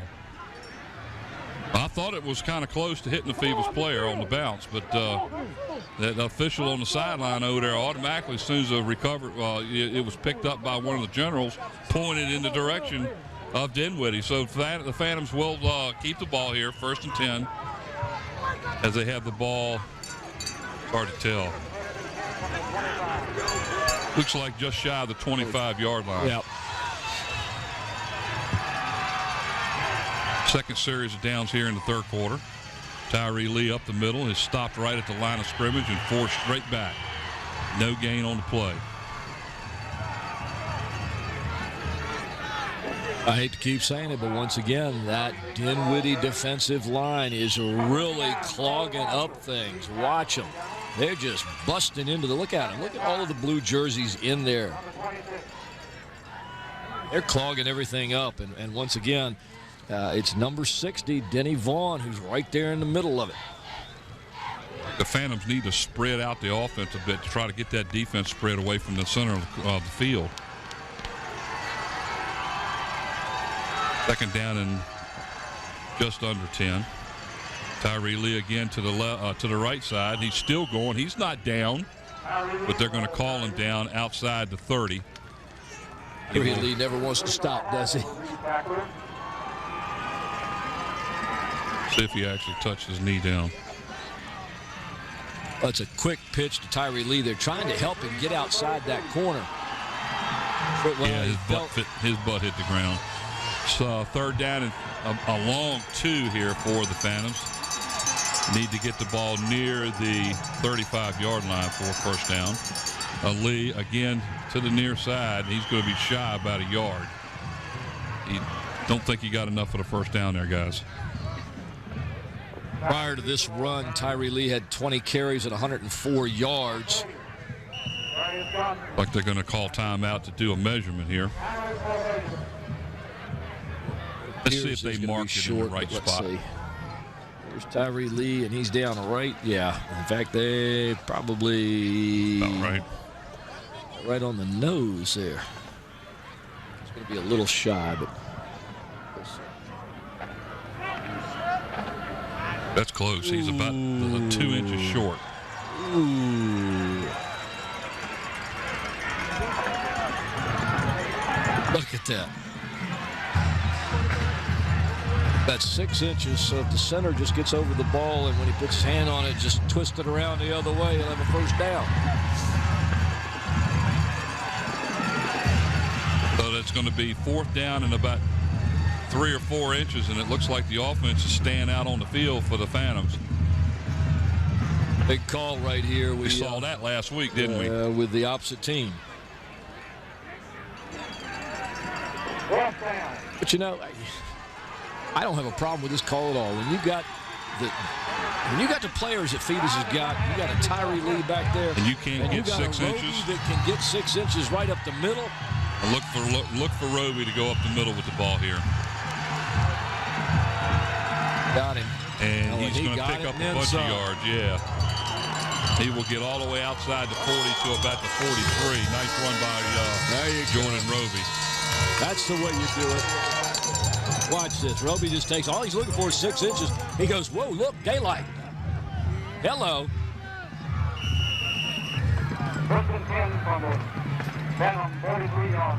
So they have the ball 1st and 10 at the 43. 7:28 on the clock running here in the third quarter, trailing 13-0. Roby back to pass. Throws the ball. And it's thrown behind the intended receiver. That's Raymond Deloach. And look, and did you see Breon Key was wide open down the left sideline with nobody within 15 yards of him. I hope their coaches are seeing this. I know that we can't see it from here, but look at this. Here's the pass thrown behind, and if the camera were to keep on going, just past number 6 back there on the sideline was Breon Key all by himself. 2nd down at 10 now at the 43-yard line. One thing about that was thrown to Deloach, right? Yeah, behind him. Guy's what, 6'5", and the defender on him is He stops and comes back around this side to the outside, and he's forced out of bounds as he gets past midfield. And that was, I tell you what, they had him in the backfield. I thought they had him in the backfield. The ground looks like it's a little bit slippery, a little slick out there. That's just a little cold. Pick up of about 9 yards on the play. He slipped there and this is a broken play. He just brought it this way to get this yardage. Good spot, too, where they set it down. So it's 3rd down and a yard. I see another Jordan Roby keeper up the middle on this one. Let's see what they do. 3 wideouts, 2 to the near side, Deloach to the near side. There's a pitch. Tyree Lee rolls his way forward just shy of the 45. But he's got the first down by about a half a yard, it looks like. He needed to get to the 47, and he got it. 1st and 10, Phoebus. Pitch to the outside. Look at the linebackers out there as they get out real quick, deep outside to force Tyree back in. They don't want him going outside. And look at this, 1, 2, 3, 4, 5, 6, 7, 8. Darius Johnson, number 30 for the Generals, was right there on the spot. 118 yards now on 23 carries for Tyree Lee. Roby over the middle. There's Lee. He's straight up the middle. Breaks it to the outside and down inside the 10-yard line. There you go. There's that middle shot that pass I was telling you about earlier. We've been talking about that between you and I all night long. Tyree Lee gets out there. Roby hits him on a rope. And Tyree Lee picking up about 10 more yards after the catch. That's the same play that they were very successful on some of the earlier games. And that they need to do that to open up this defense. Yep, they need to do that and get Daquan Romero out there in his good hands.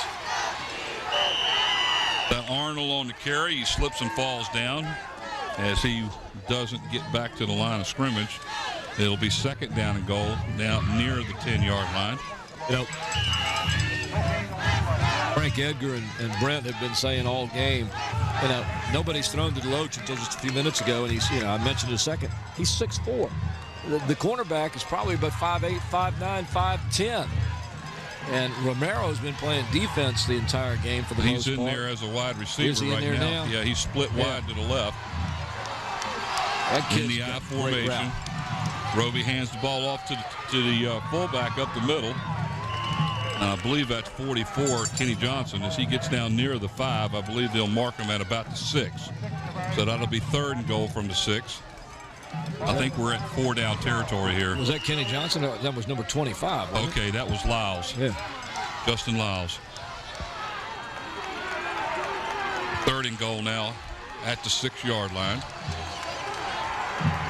Phoebus on the verge of putting There's that elephant setup that we saw last year. Watch this, folks. 3 backs. Watch this. There's a pitch to Tyree Lee, and he's going to get hit back in the backfield, and he's going to lose all the way back to the 9-yard line. Somebody missed the block, Mike, because that play, we've seen that play before. We know how that works. There was a defensive lineman standing right in front of Tyree Lee, or linebacker. Watch, look at him right there. Number 21. Number 21. Yeah, Joseph Taylor, he was right on the play. Who that is? Joseph Taylor, he is the safety.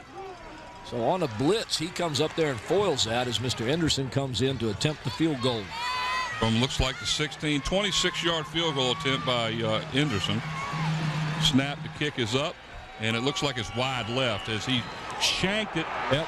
Wide left, no good. And the Generals will take over 1st and 10 at their own 20-yard line. Another scoring opportunity in the red zone. Just did not happen. Phoebus just can't catch a break today, ladies and gentlemen, as that 43-win streak is on the line. 4:07 left in the third quarter. Phoebus behind by a score of 13-0. You're watching LSC on Cox Channel 48 and Verizon Channel 22. Mike, I never did give the third quarter sponsors. Eric Thompson, realtor, a Hampton City Schools alumni and former athlete, is one of our sponsors. You can call Eric at 685-3127 to buy or sell a home or property. Tidewater Team Sports, located at 11839B Cannon Boulevard in Oyster Point, Newport News. Call 594-0411. Talk to David Shelbert, Terry McNamara. And by Chili's. When you're setting up your football viewing schedule a visit to Chili's on Mercury Boulevard in the Riverdale Shopping Center at Coliseum Central. And speaking of Coliseum Central, they are our other third quarter sponsor, right in the heart of Hampton. Quarterback takes a keeper up the middle after a 5-yard penalty. Will get about 2 yards on the play. Give Hall 2 yards on the play. That's going to bring up 2nd down and about 13 now for the Generals. There's a quick pass over to the far side. Forced out of bounds finally as he gets to about the 21-yard line. Pick up maybe 5. Let's see where they mark it. Pick up about 6 on the play. That'll bring up 3rd down and 7 now for the Generals as they have the ball at about their own 23-yard line. They need to get the ball to the 30 to get a first down here. 4 wideouts, 3 of them to the near side.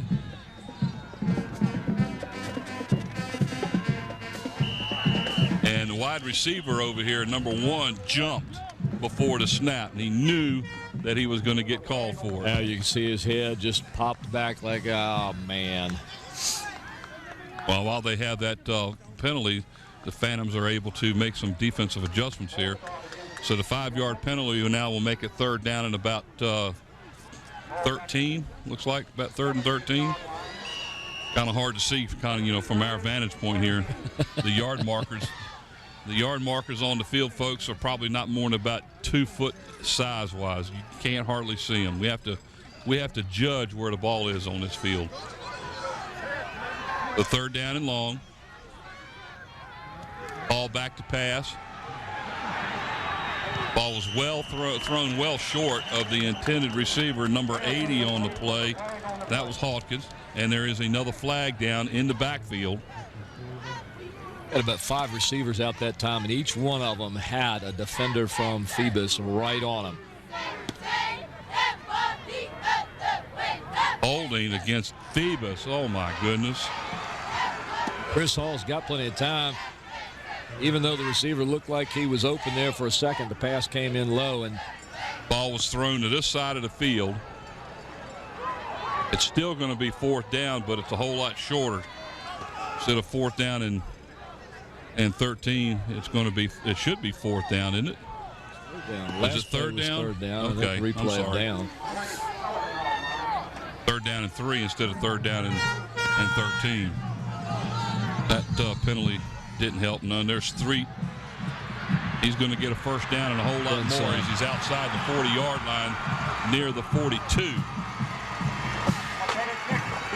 Penalty really hurt him on that one. Yes, it did. Penalties have hurt Phoebus all day long. Penalties and turnovers. As Thweet takes that ball off the right-hand side, and it appears we got more trap blocking over there that opened up a little lane for him. He gets hit right here, spins out of it, finds some open room.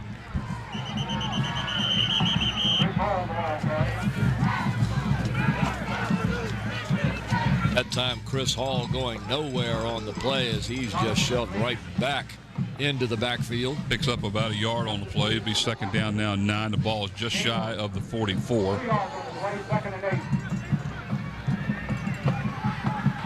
Right there on your screen, Tevin McGugan, number 58, along with Justin Williamson, number 55 of the Phantoms, trying to figure out some way to get this ball back as the clock winding down under 2 minutes and 50 seconds here in the third quarter. Hand off to Thweed on the play. He's going to lose a yard. He'll be back to the original line of scrimmage. That'll make it third down and about 3rd and 10. Phoebus making lots and lots of defensive adjustments. As you see, number 35 and number 36 coming off the field. That's Tony Pittman and Isaiah Jones-Clark. Might have been Justin Lyles, number 25, not 35. But Chris Hall again in the shotgun. That's where he's been the entire game. 4 wideouts, 2 on either side. Back to pass, drops straight back. Throws the ball over the middle, and it's completed. And it went right by the Phoebus defender, number 32, Khalif Taylor. And it was completed. And it was completed all the way down to the 39-yard. Chris Hall just stepped back, found his receiver, and rifled that thing on a straight shot right to the receiver. And like I said, it went right past the Phoebus defenders. There goes Thweet around the right side, all the way down the right sideline, all the way down inside the 10-yard line. There is a flag down at about the 30. Well, there's a flag back at the 30. They keep going to that side here in the second half. That's the third time they've run that play here in the last series or two. And Thweet is getting a lot of open area there to run. Ball's coming back as the penalty is against the Generals. Look at this, good trap, good block right there on the bottom side that you missed, and then everybody else was just over here on this side covering the receivers. Rodriguez-Jones, by the way, on a touchdown-saving tackle right there, but the penalty against the Generals for holding will be brought back. It'll be 1st and 10 as the ball's set again at the 39-yard line. So the 10 yards was from the spot of the foul.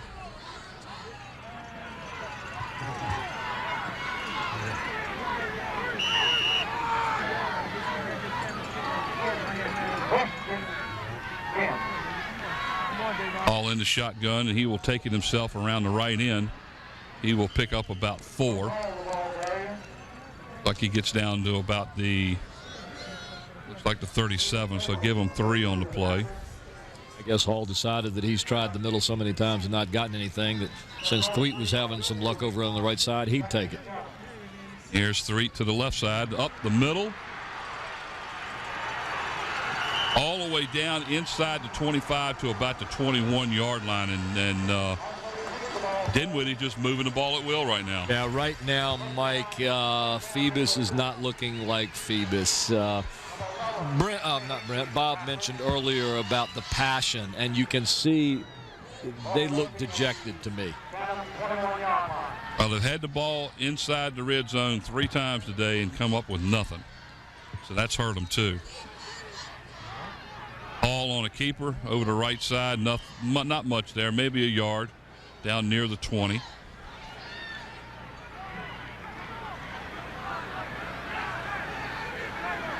As Phoebus has just seen opportunity after opportunity pass them by, and it's just really got them frustrated right now. Ball packed to pass, passes the ball short. It's incomplete as it was intended for Cedarius Williams, and he was open. And, you know, Phoebus's 43-game winning streak is on the line here today, guys. And one of the things, there is a flag on the play, by the way, right at the line of scrimmage. And one of the guys was just saying, when was the last time the Phantoms were shut out? And I tell you what, I can't remember. Can't remember. I mean, well, they've won 43 in a row. So you're talking about one of those games. It's been 3 years since they've been shut out, at least. Like if officials are sitting there and it will go against Dinwiddie. Looks like it's a holding call, 10-yard penalty. 13 points is not much to make up. We saw Phoebus score 21 points in less than a minute. They've gone down the field today. 14 points in less than 30 seconds. They can move the ball. Oh, there's a shovel nice pass to Thweet, and he's brought down at the 20-yard line. So nothing doing there. It's like we have an injured Phantom down. Number 20, Atavius Matthews, making a good hit there, along with, it looked like number 32, Caleb Taylor, who's still down on the field, that also made that hit. Here's the little shovel pass, but boom, boom. He is hit twice by Matthews and by Caleb Taylor. Might be 38. Harris, that might still be down. I'm not sure. I think it's Taylor. We have a short timeout here while the Phoebus trainers are out there with the injured player, and we still have another quarter to play here, guys, and we've seen them come back and score a bunch of points real fast, but they've got to get something going here. I think that's all it's going to take is to get that first score. That's what we've been saying all day, Mike, off the air. They just need to score one. That's what was so huge about that game against Hampton when they came in the second half, got that field goal. You could see the momentum change as Phoebus got that passion.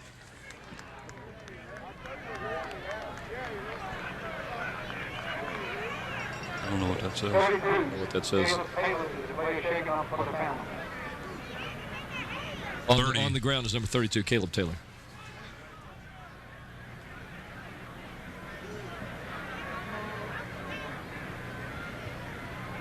Can you see the number down there, Bob? Is it 32? I can see it from right here. Right there. 3-2. Mike. Trust me. Trust me. Hey, fellas. Yep. Hey, fellas. If you remember last year during the second game, Caleb Taylor broke his leg. And this is, of course, he didn't get to play at all last year. So this is the first time he's got to play a full season since he was a sophomore. And, I don't know if he got choked up or not, but there's two of them hit him, but he looked like he got a helmet on the knee when he went down. There you go, back to you. Third down and long now as the ball, they've got to get the ball down to about the 12 to get a first down. Look for a pass on this play. Third down and 20, it looks like. Threet, the regular running back, is now on the bench as number 30's in for Dinwiddie. Threet with already with 76 yards in the game on 15 carries. Darius Johnson now. And it looks like there's a delay of game against the Generals, so that's going to cost them 5 more. Make it 3rd and 25 now. Hey, look at that, 1/10 of a second left. 1/10 of a second left in this quarter, and we get a delay game. They're gonna put a little bit more time on the clock because I think during the timeout or during the injured player there was more than 25 seconds up there. That penalty is going to be the 10th penalty of the game for Dinwiddie. They've now been penalized 60 yards in this game. That's a lot of penalties, and they're leading 13-0. You're watching LSC on Cox Channel 48 and Verizon Fios Channel 22. You can see this game again on Sunday, December 5th at 6 p.m., Tuesday, December 7th at 8:30 a.m. and 8:30 p.m., and Thursday, December 9th at 6 a.m. and 6 p.m. Yeah, they put another second and a half up there, so it's 1.5 seconds left. And Dinwiddie will have to run a play here. Or pass a play. Okay. 3rd down and 25 is the down right now. I would say they'll probably pass.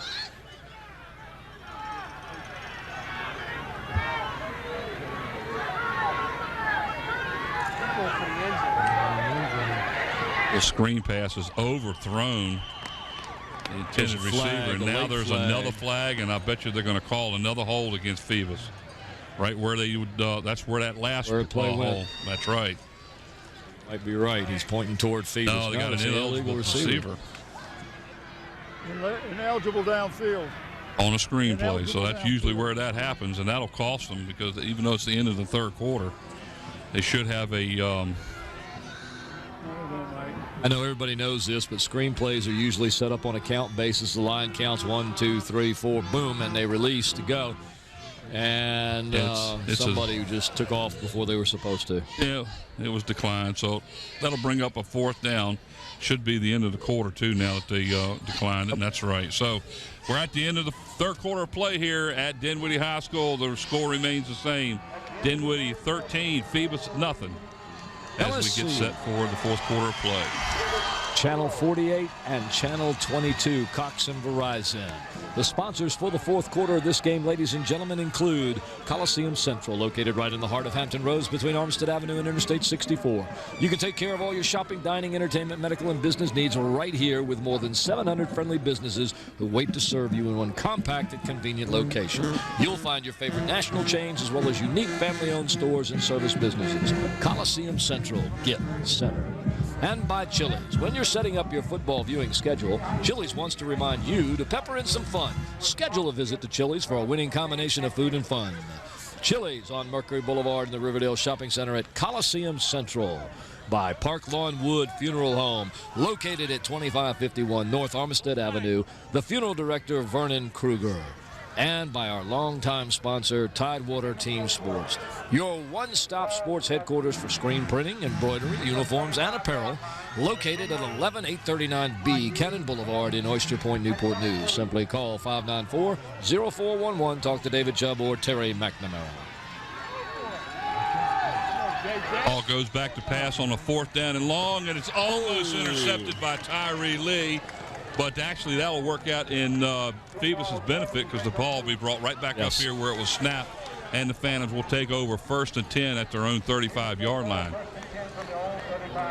That still would have been about 5 yards shy of a 1st down, too, by the way. Yes, unless he'd have taken it and gone from there. But we start the first quarter? First quarter. The 4th. It's getting cold up here, ladies and gentlemen.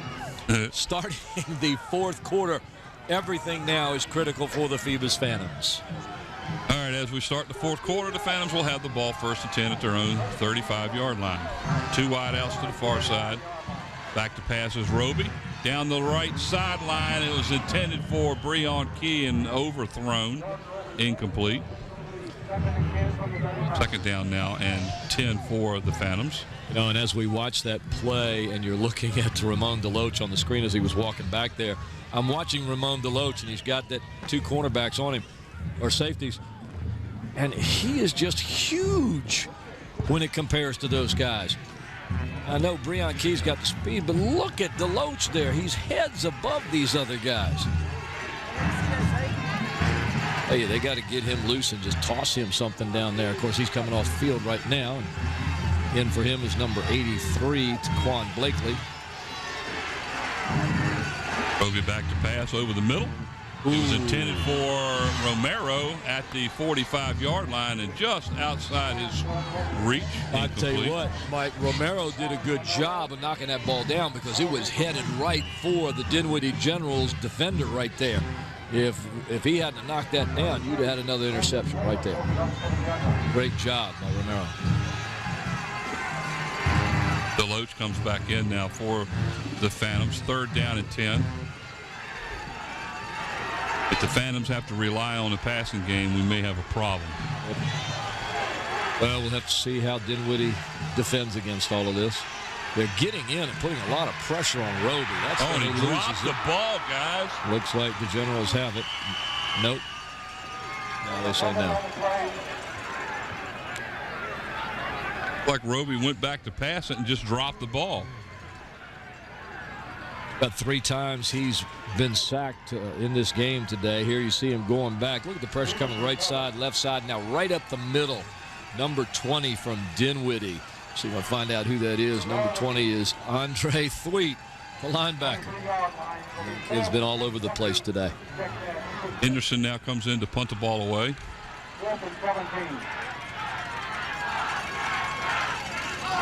Another bad snap. It's end over end, and it takes a Dinwiddie bounce and is downed at the 47-yard line. Mike, that's 2 low snaps that Henderson has had on this punt and the one before that. Only goes for 25 yards, and I think his last one was 10 yards. Yeah, Dinwiddie will start this series of downs again in excellent field position. Field position has not been kind to the Phantoms today.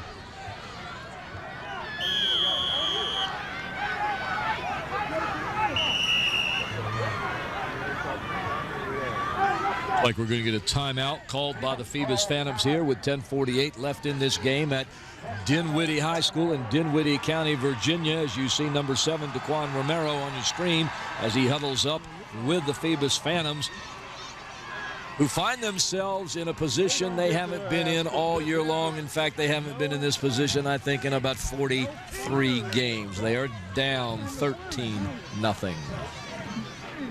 That's not your game.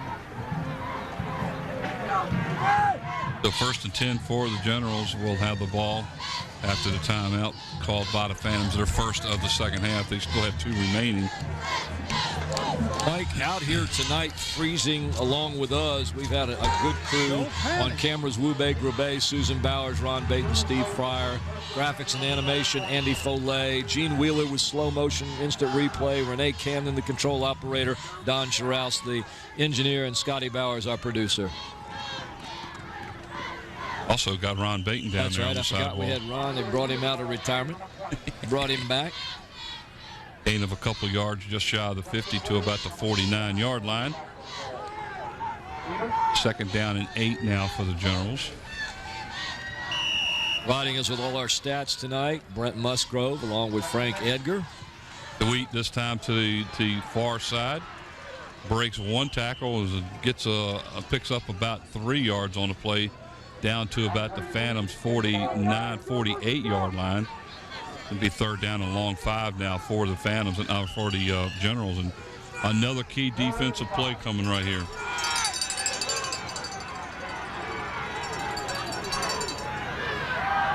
And they will draw the Phantoms offside. Have a flag down the play. That will cost the Phantoms 5 yards. Oh, no, they're not. They're going to actually call it against the Generals. They tried to draw them offside, and I guess they called them for an illegal procedure there. Wow. So that 5-yard, yeah, absolutely. That 5-yard penalty now makes it 3rd down and about 11.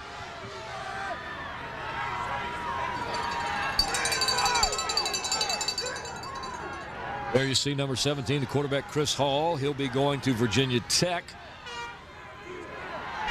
He graduates this year.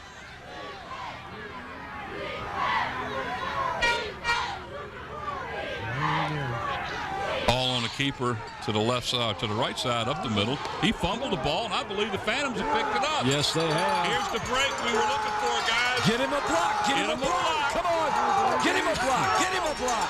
All the way down to about the 10-yard line.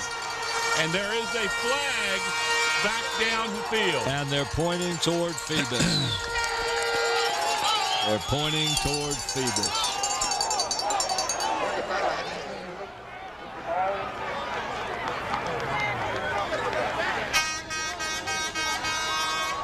See what they say here. I don't see no penalty there. That was number 25, and we know who that is. That is Justin Lyles. They are going to bring this back, folks.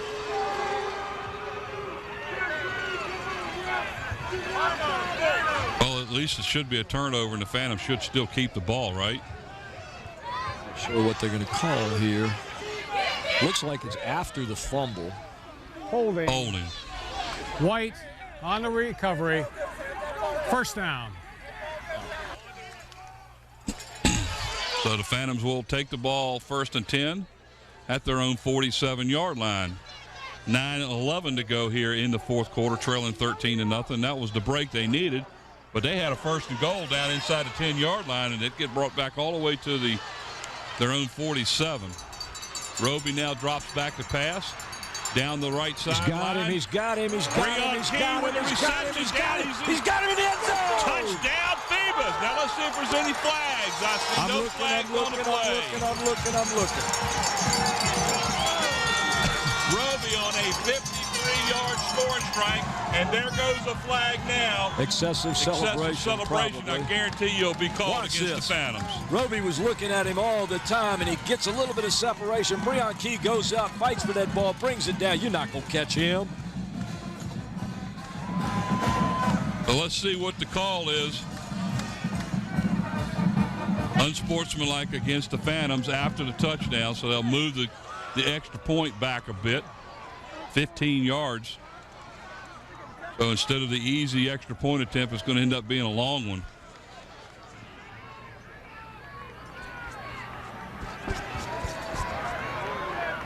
There's the turnaround play we've been looking for in this game. Yep, folks, sorry I get excited there like that, but it's just part of the game. Now this is our team. We're here to root for our team too.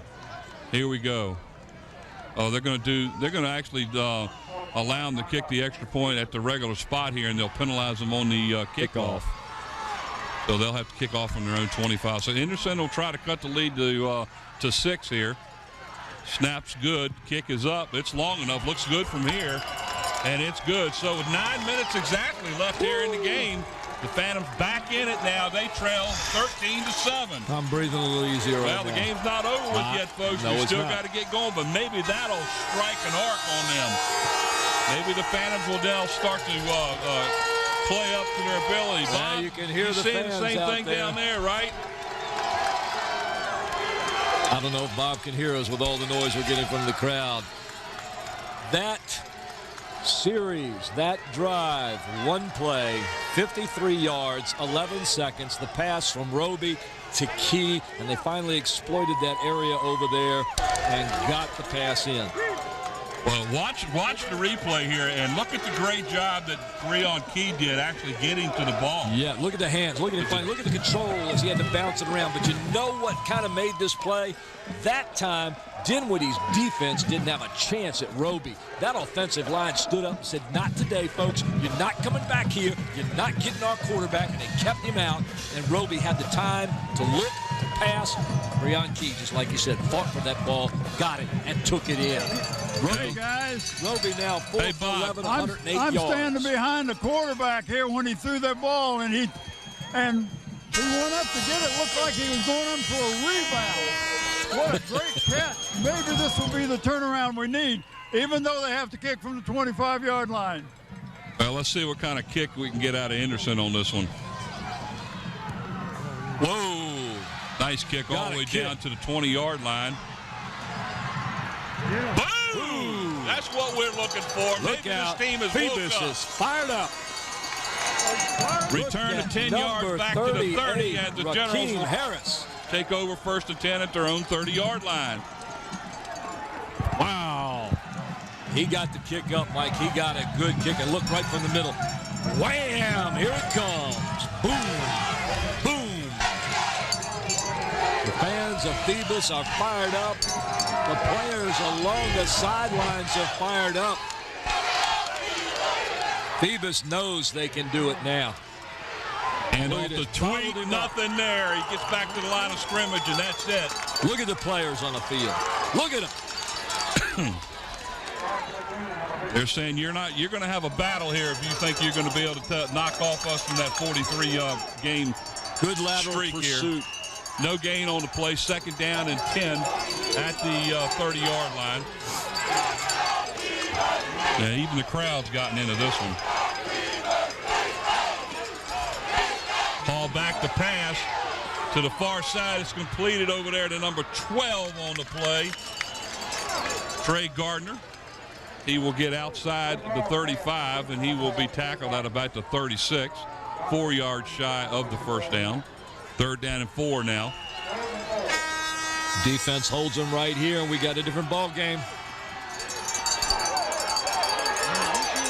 Back to pass to the near side. It's completed. Down he goes. Had it, baby. And I think we're going to have a roughing the passer called against the Phantoms.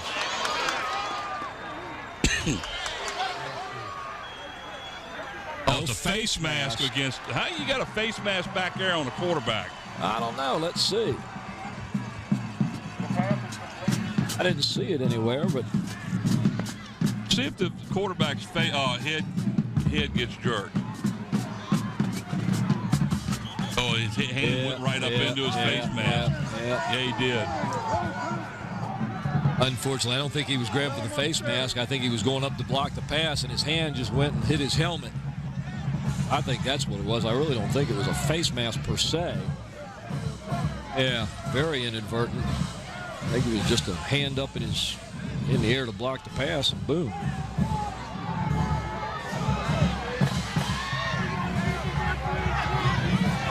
Well, what they're doing here.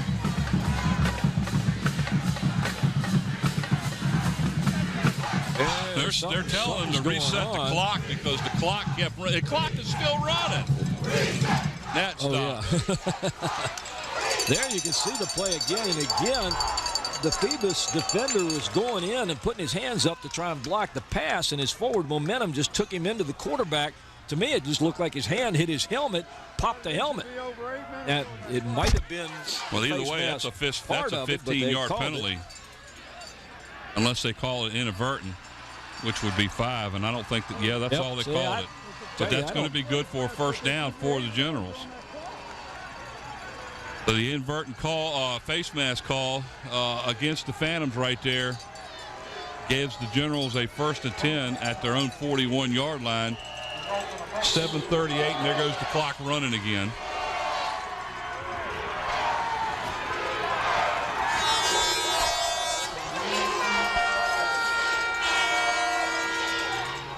And the offensive player moved early, I guarantee you. He sure took a shot. I saw it here.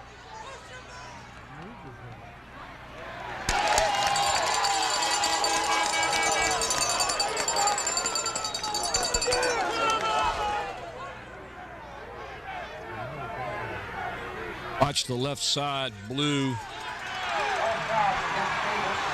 They're going to move it against.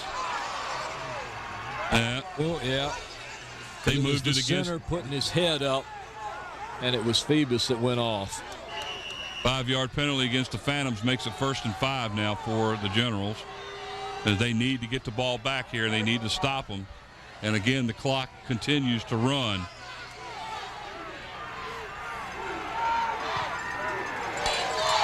Eight penalties now for Phoebus, 50 yards. It's been a penalty-prone game for both teams. Keeper by the quarterback off the left side. He's shy of midfield. He will pick up about 3 on the play. That'll bring up a 2nd down and about 2 for the Generals. I saw something there, and I'm hoping we see that again. Watch as this tackle is made. Watch the hands go for the ball. They need to start going for that ball at this point. As the Generals, all they're going to do now is just sit there and keep the clock running.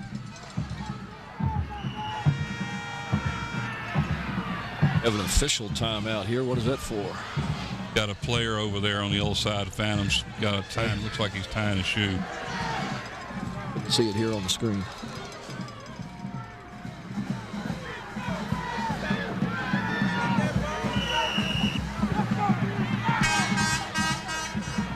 Need a defensive stand here. Need to get that ball back. Phoebus has got to get the ball in order to score.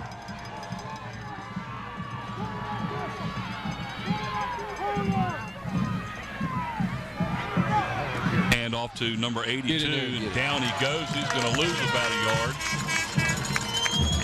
Forward pitch to number 82 was Dakar Harvell. He will lose about a yard. That'll be 3rd down and 3 now for. Looks like number 58, Tevin McGugan, gets in there to help make that tackle. And I did not see the play. We were watching the replay. Either way, the Phantoms will hold. And the Phantoms are going to, well, let's see. Whoa. They moved the ball all the way up to the close to the 50-yard line. That'll bring up a 4th down and 2. So watch the fake here. They give him a half a yard gain. You have the quarterback who does the punting for the Generals. Ooh. Nice punt. Here's Tyree Lee. Oh, come on. Where's the flag on that one? He was collared. Like that. Oh, my goodness. Come on. Good gracious. He was almost decapitated on that one. Lord. No flag on the play. 1st and 10 for the Phantoms. Head tackle or collar tackle, one or the other. My goodness. Watch this replay. Tyree Lee gets it. Now watch him come down here. Watch right this right here. Look at him. He's got him right around the head and yanks him down. Oh, come on. Come on. Here's Lee around the left side. He gets around the corner. All the way down there midfield.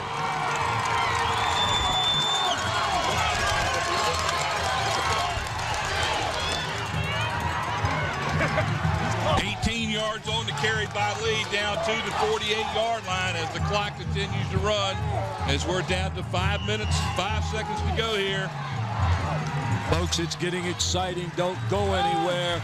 Stay here on Cox Channel 48 or Fios Channel 22 while we at LSC bring you this final exciting ending to the game. Lee up the middle. Keep on the ball. Inside the 45 to a 44-yard line now of the Generals.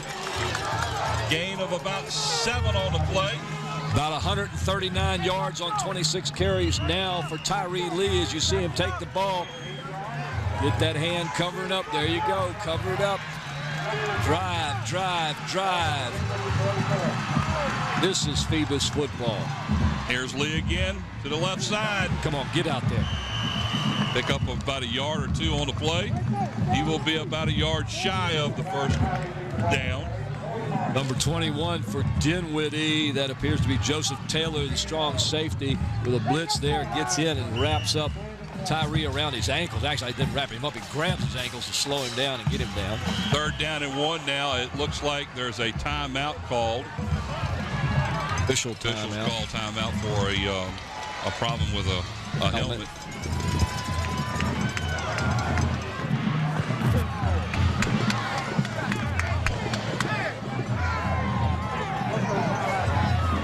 Yeah, what's wrong with a helmet? It either fits or it doesn't fit. You know, he's changing helmets with somebody else. Number 30, Darius Johnson, will get a new helmet. Yeah, he's also slowing down the momentum here, too, aren't they? So 3rd down and a yard. This is...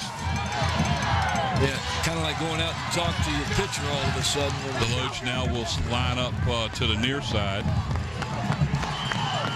Roby on it. Looks like the officials have thrown a flag before the play actually started.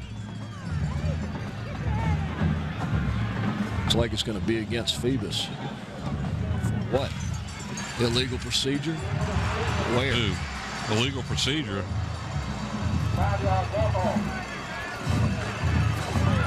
Both of the officials on each side of the field threw the flag, so they both saw the same thing. That 5-yard penalty hurt, so 3rd down and 6 now. Yep. They need to get the ball down to the 41-yard line for a 1st down. Offense starts to the near side of the field. 2 wideouts in the I formation. Lee on a pitch going around the right side, gets outside, nothing doing there. Loss. The Generals will actually, he'll lose about 3 yards on the play. Well, you don't have a choice here, folks. 3 minutes, 40 seconds to go in the game. 4th down, you're going to go for this. This is your ball game here. 4th down and 9 for the Phantoms.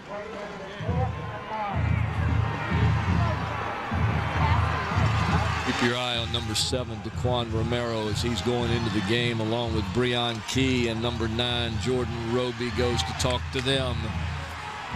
Ronald Kearney, number 11. No, that's the wrong team. Sorry about that. Anthony Hayes, number 11, is also in there as a receiver for the Phantoms. Season is on the line. Roby back to pass. There's a pass to the near side. Yes! It's Kapalt. Yes! Anthony Hayes, as he's down inside the 35-yard line, and that's going to be a 1st down for the Phantoms. And not only that, it looks like he was being held by the defender, so that was a great catch. Look at this. Look at this. What a good pass. Roby's getting plenty of protection, but you're right on the money. Boom. What a great play as the Phantoms offense steps up 4th and 9 to get the first down with 2:50 in the game. 1st and 10 at the 34-yard line. Oh, come on, ref. Now the officials will call timeout.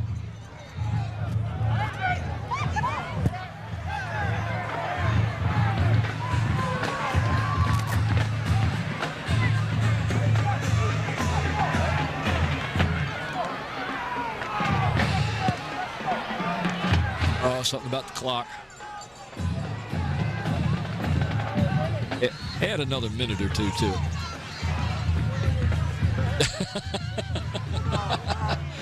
I wonder about that. We just got it noticed. That's a district rule. That's not a. So what is the problem here?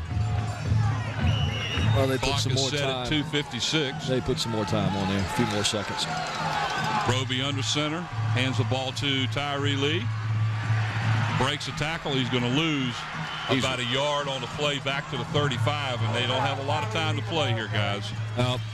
Dinwiddie is keying on Tyree Lee. Of course, they've been keying on him the whole game, but they're really, I think they got 2 men on him right now. We see the play go right to Tyree. He goes up the middle. There's 4 guys there. There's no blockers anywhere. Yeah, all the blockers to the left side of the play. All to the left side. Got a lot of room to this side of the field now, guys. That's what they needed to do, because this seems to be the most where they get most of their yards. Comes a blitz. Roby over the middle, wide open. There is Daquan Romero inside the 20. That'll stop the clock, and the Phantoms will have a first down at about the 18-yard line. 2:12 to go. Roby slips, gets his footing. He was looking off one receiver, checked off him, went to his secondary, and caught Daquan Romero open across the middle. 2:05 to go. Is that snow? It is actually snowing, guys. Pitch to Lee, coming around the left side. Get the opening. Get the opening. He's down inside the 5. He's down to the 5-yard line, and now they all stop the play right there. As we're down inside the No. I know that he's inside the 5. Well, let's see. Looks like they're going to mark it right outside the 5-yard line. So that'll be first and goal for the Phantoms with 1:48 to go. Nice pitch. Look at the block right up there. Look at the block up front. Here it comes, ladies and gentlemen. Here it comes. Roby under center. Another pitch to Tyree Lee. Cuts it. Cut it. Get in. Touchdown, Phoebus. 6 points on the board. Put it up. The streak is still alive. There's 1:29 to go, and the Phantoms will go in there now and attempt the extra point to take the lead. Look at the run. And they haven't put the points on the scoreboard yet. No, they don't. They won't do it till after the extra point. I saw that earlier. Officials, Phoebus has now called timeout. So timeout with 1:29 left here in the 4th quarter of play. The Phantoms have come back and have tied the score 13-13. We told you not to go anywhere, ladies and gentlemen. These are the Phoebus Phantoms that are playing. This is not just any old team. These are the defending state champions. Down 13-0 after 3 quarters, have come back to tie this ball game with 1:29 to go. This is a game.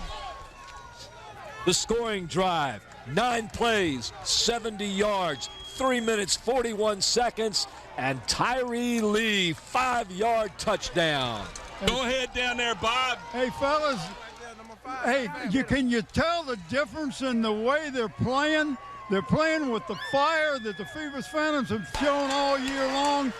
Adversity, throw it aside. They're going to win this ball game. Bob, we saw it last week against Hampton. Once they got that score, it opened the door. It did the same thing. Well, let's look, guys. Here's the extra point. The kick is long enough. It's up, and it's good. Piece of cake. The Phoebus Phantoms now lead 14-13 with 1:29 to go here in the game. And Bob and Mike talk about similarities here. Last week, when Phoebus came back against Hampton to win that game, Tyree Lee with 32 carries. Now he has 31 in this game with 153 yards. The workhorse came to work. Now it's going to be up to the tenacious Phoebus defense that allowed simply 4 points a game through the regular season. They need to do the job. Well, so Stand far up here, and hold it up. So far here in the second half, they've shut them out. They have. There you And see Henderson Coach will get Robinson on the field, pumping up the team. I can see Deanna Brown, the AD from Phoebus, out along the track behind the bench, excited, trying to cheer everybody on. So far in the game, ladies and gentlemen, after the last drive, young Mr. Roby hitting some key passes, is now 6 for 13 and 142 yards. Don't forget, we got to pick a player of the game, too. It's between two players. It's got to be one of two players. It's got to be between them two players. That's both. right.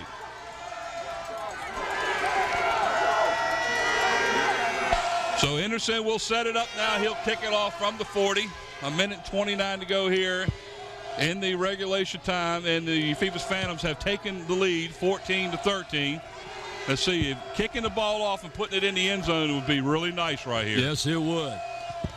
And there it goes. You might get your Yes, wish. indeedy, in the end zone. So they will have to go 80 yards to get the game.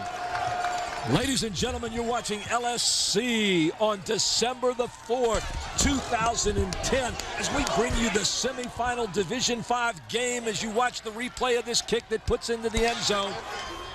Phoebus has come from behind to take the lead 14-13. All the excitement we can bring you, all the excitement you ever thought about is right here. And here we go. And I believe Dinwiddie only has 2 timeouts, too. So Lee drops back to throw over the middle. Almost intercepted right there, and that would have ended it as it was intended, I believe, for number 12, right? I believe it was. That was Gardner. It was a little bit overthrown and almost picked off. Incomplete pass. Up go the hands of the Phoebus defender, and that was number 20 for Phoebus, Atavius Matthews. Hill takes it, drops back.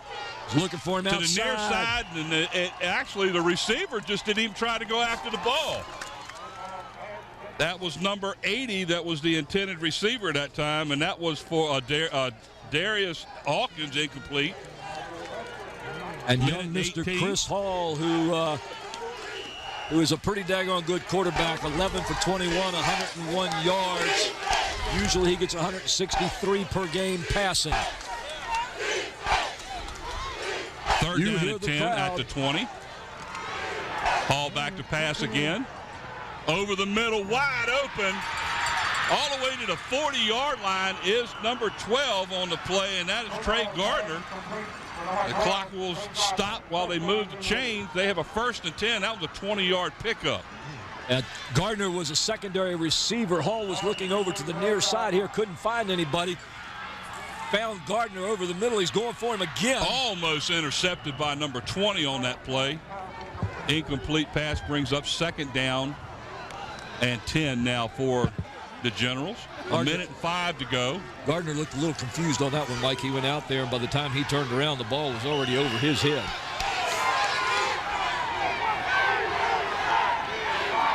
Phantoms defense needs to come up with a big play here. 2nd down at 10. Getting pressure, getting pressure, getting pressure. Get him outside. Williamson chases him out of bounds at about the 43-yard line. He'll pick up about 3 on the play. That'll bring up 2nd down now, or 3rd down and 7 for the Generals, as the clock is stopped now with 57 seconds to go.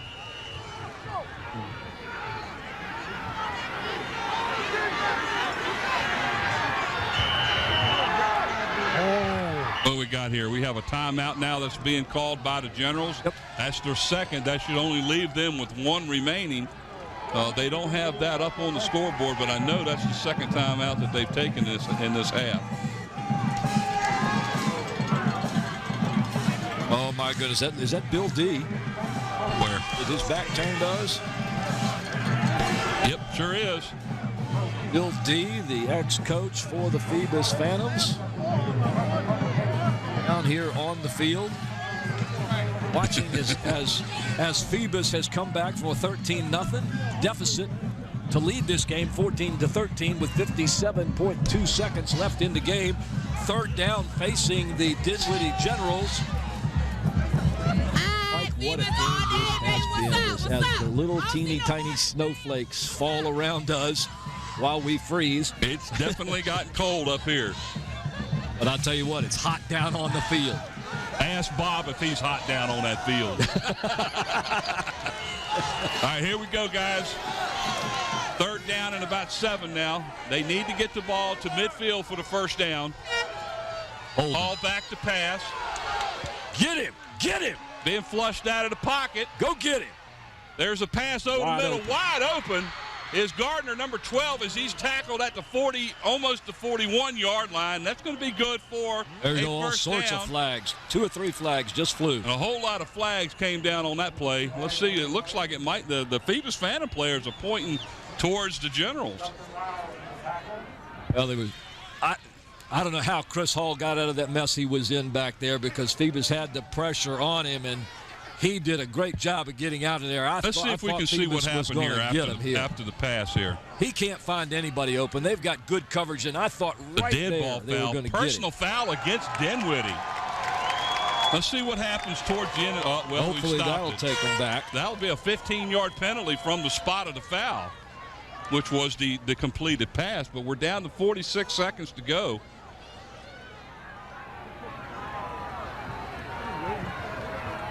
Wait a minute, now they're changing it? No. Now they're going to mark it off. They're going to mark it off 15 big ones. That'll bring the ball all the way back to about the 45. Hey, fellas. Bob, what you got down there? Hey, either somebody's burning some or it's snowing. I see some white stuff coming down here. Yeah, that was one of the best hits I've seen all game. They really put the hitting on that young man, and it upset Dinwiddie, and they end up with a 15-yard penalty. So it's now 1st and 10 from the Dinwiddie 44-yard line with 40 seconds to go as the clock continues to run. Back to pass deep down the near sideline. An interception right here by Tyree Lee. Yes! The ball. Yes! Give me a face mask or a helmet hit. Come on, Tyree. Take it to the house. Take it to the house, baby. Take it to the house, baby. Take it. Come on. Take it to the house, baby. Take it to the house. Touchdown, Phoebus! Phoebus has put it in there. Tyree Lee intercepts the ball inside the 20-yard line and carries it back 80 yards for the score. Let's watch it again. Oh, baby. A floater to Tyree Lee. He's down inside the 15. There's Look at him go. Watch these. Watch this block right here. Boom. Watch this other one up front. Boom. Get out of my way. Get out of my way. Yeah, baby. With 15.4 seconds to go, an 85-yard touchdown return for a score, and the Phantoms are going to win this one, guys. Make that streak 44 games now as Anderson's kick is up, and it is good. And the Phantoms have come back and scored 21 points. Bob. All right, listen, hey, fellas, I've never seen a young man use his blockers as well as he did that time on that interception. He did not just try to sprint down the field. He used his blockers. He slowed down until he saw the opening, and he went it through. What a great run, and what a great victory for the Phoebus Phantoms. Yeah, let's watch it again right here. He is, my gracious. Let's see if we can pick up where he ended up catching it. That's like a Hail Mary. Now watch him. That's the 20. That's Boom. the 15. So now, look at the blockers in front of him, and look at him. Like Bob said, he's following him. Goes to the right. Here comes the block inside. He slows down. Look at him slow down. Look at Romero. Boom. Romero says, follow me. Goodness. Follow me, Tyrell, and we'll go all the way to the house. Ladies and gentlemen, in the second half, Roby 4 for 7, 124 yards and 1 TD, and Tyree Lee with the interception that is going to be the game.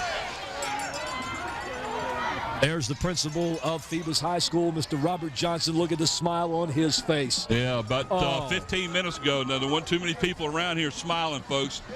And I tell you what, 21 unanswered points as the Phoebus Phantom defense held Dinwiddie scoreless in the second half. There's Deanna Brown, the AD, along with Mr. Johnson celebrating. Tyree Lee in the second half alone, ladies and gentlemen, had 15 carries for 79 yards. And you could tack on that interception run for 85 yards and a score. And I guess that kind of solidifies who the player of the game is going to be. No doubt. Anderson will kick it off.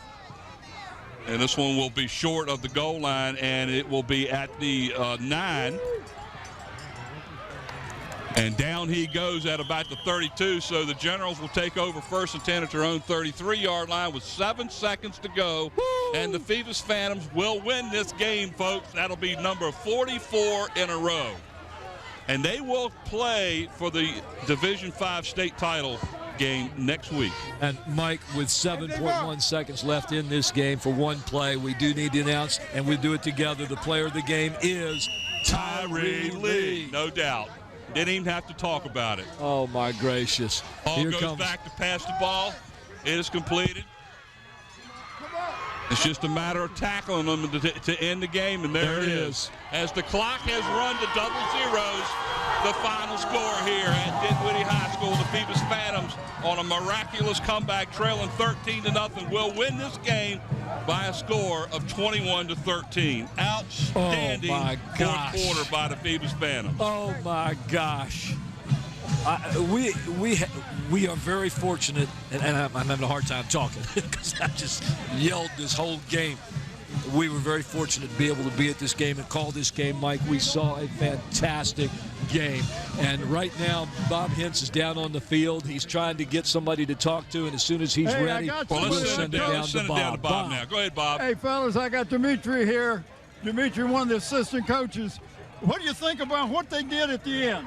We just came together as a team. We didn't give up, and we played as a team, and we told them that we'll never quit. You know, we told Caleb we got him. You know, he went down for us, but, you know, we stuck together as a team, and we pulled it out. Looked like you played with a whole lot more fire in the gut. Oh, yeah, especially after the first half. So we got it together. We didn't get down, and so we just pulled together and pulled it out.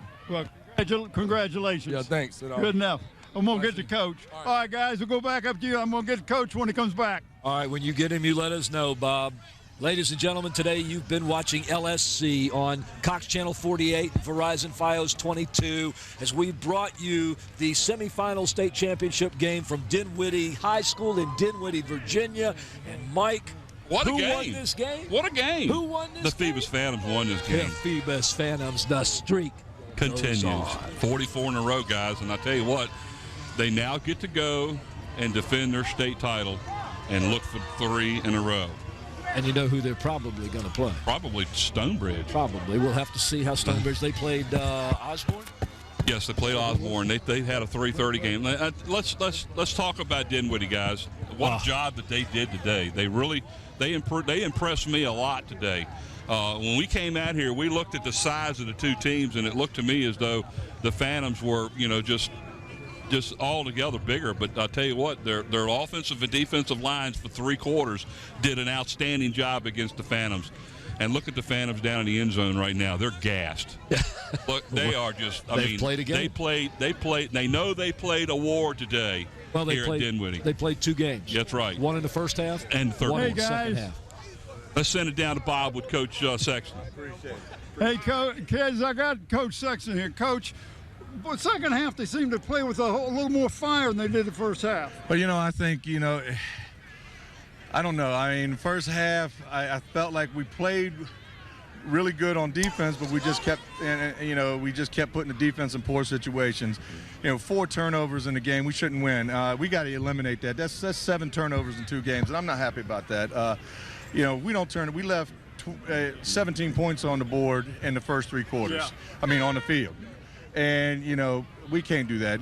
Great football teams can't do that. But we found a way to win, and I'm really happy and ecstatic about that. But we got to stop this, and we got to start playing our Phoebus football like we're supposed to. Well, I tell you, I think the character and the determination of these young men really come to the surface. Yeah, I wish we didn't have to show that last 2 weeks, but we did, and I'm really proud of these young men. They did a fabulous job, and I'm more than happy about the way we played in the second half. But we got to start playing 48 minutes. We can't just play, 24. Well, we got to get the full thing. Coach, congratulations. Thank you. Thanks Thank again. you. I appreciate it. All right, guys, go back to you. All right, thanks, Bob. Outstanding job today by everybody. The crew did a good job here in this weather. Even us sitting up here in this cold air, something that we haven't had to deal with in quite a while. But I tell you what, I had a blast. I mean, for 3 quarters, we were wondering, what happened with the Phoebus team. They just did not look well. They kept giving things away, and they did a lot of uncharacteristic things. But like Coach Sexton said, they came together in that fourth quarter and scored 21 answered points and took away the game. And we'll get to go to Charlottesville next weekend, and they will play for their 3rd straight Division V state championship.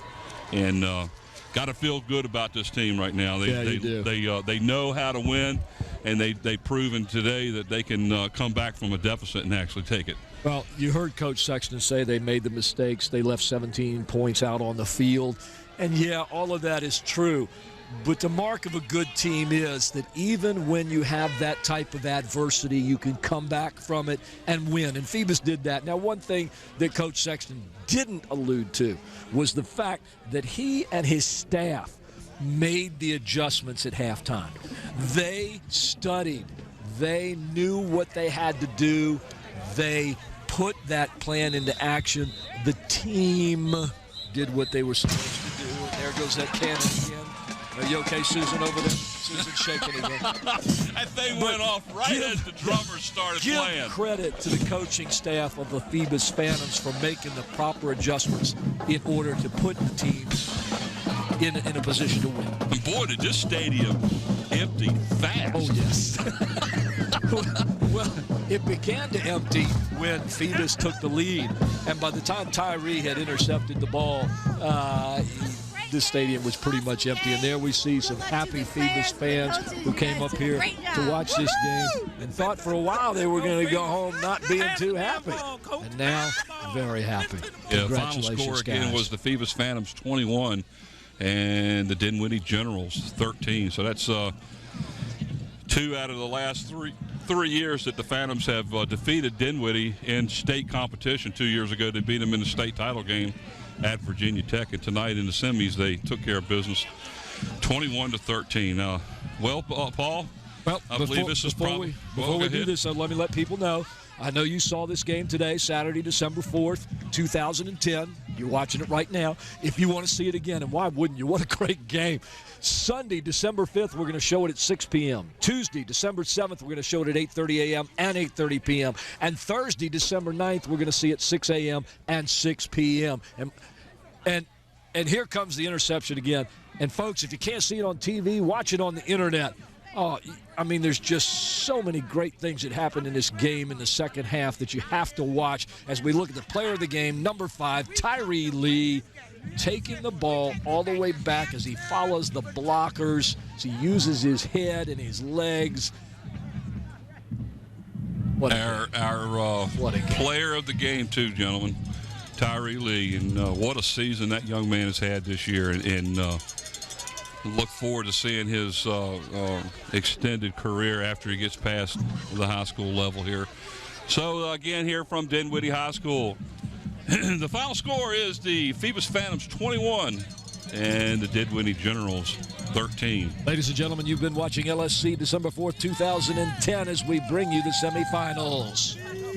Good night, everyone. Mike Hauser and Paul Rowe. Tonight's telecast is sponsored by Coliseum Central. Coliseum Central is located right in the heart of Hampton Roads, between Armistead Avenue and Interstate 64. You can take care of all your shopping, dining, entertainment, medical, and business needs right here. More than 700 friendly businesses wait to serve you in one compact and convenient location. You'll find your favorite national chains, as well as unique family-owned stores and service businesses. Coliseum Central gets centered. Chili's.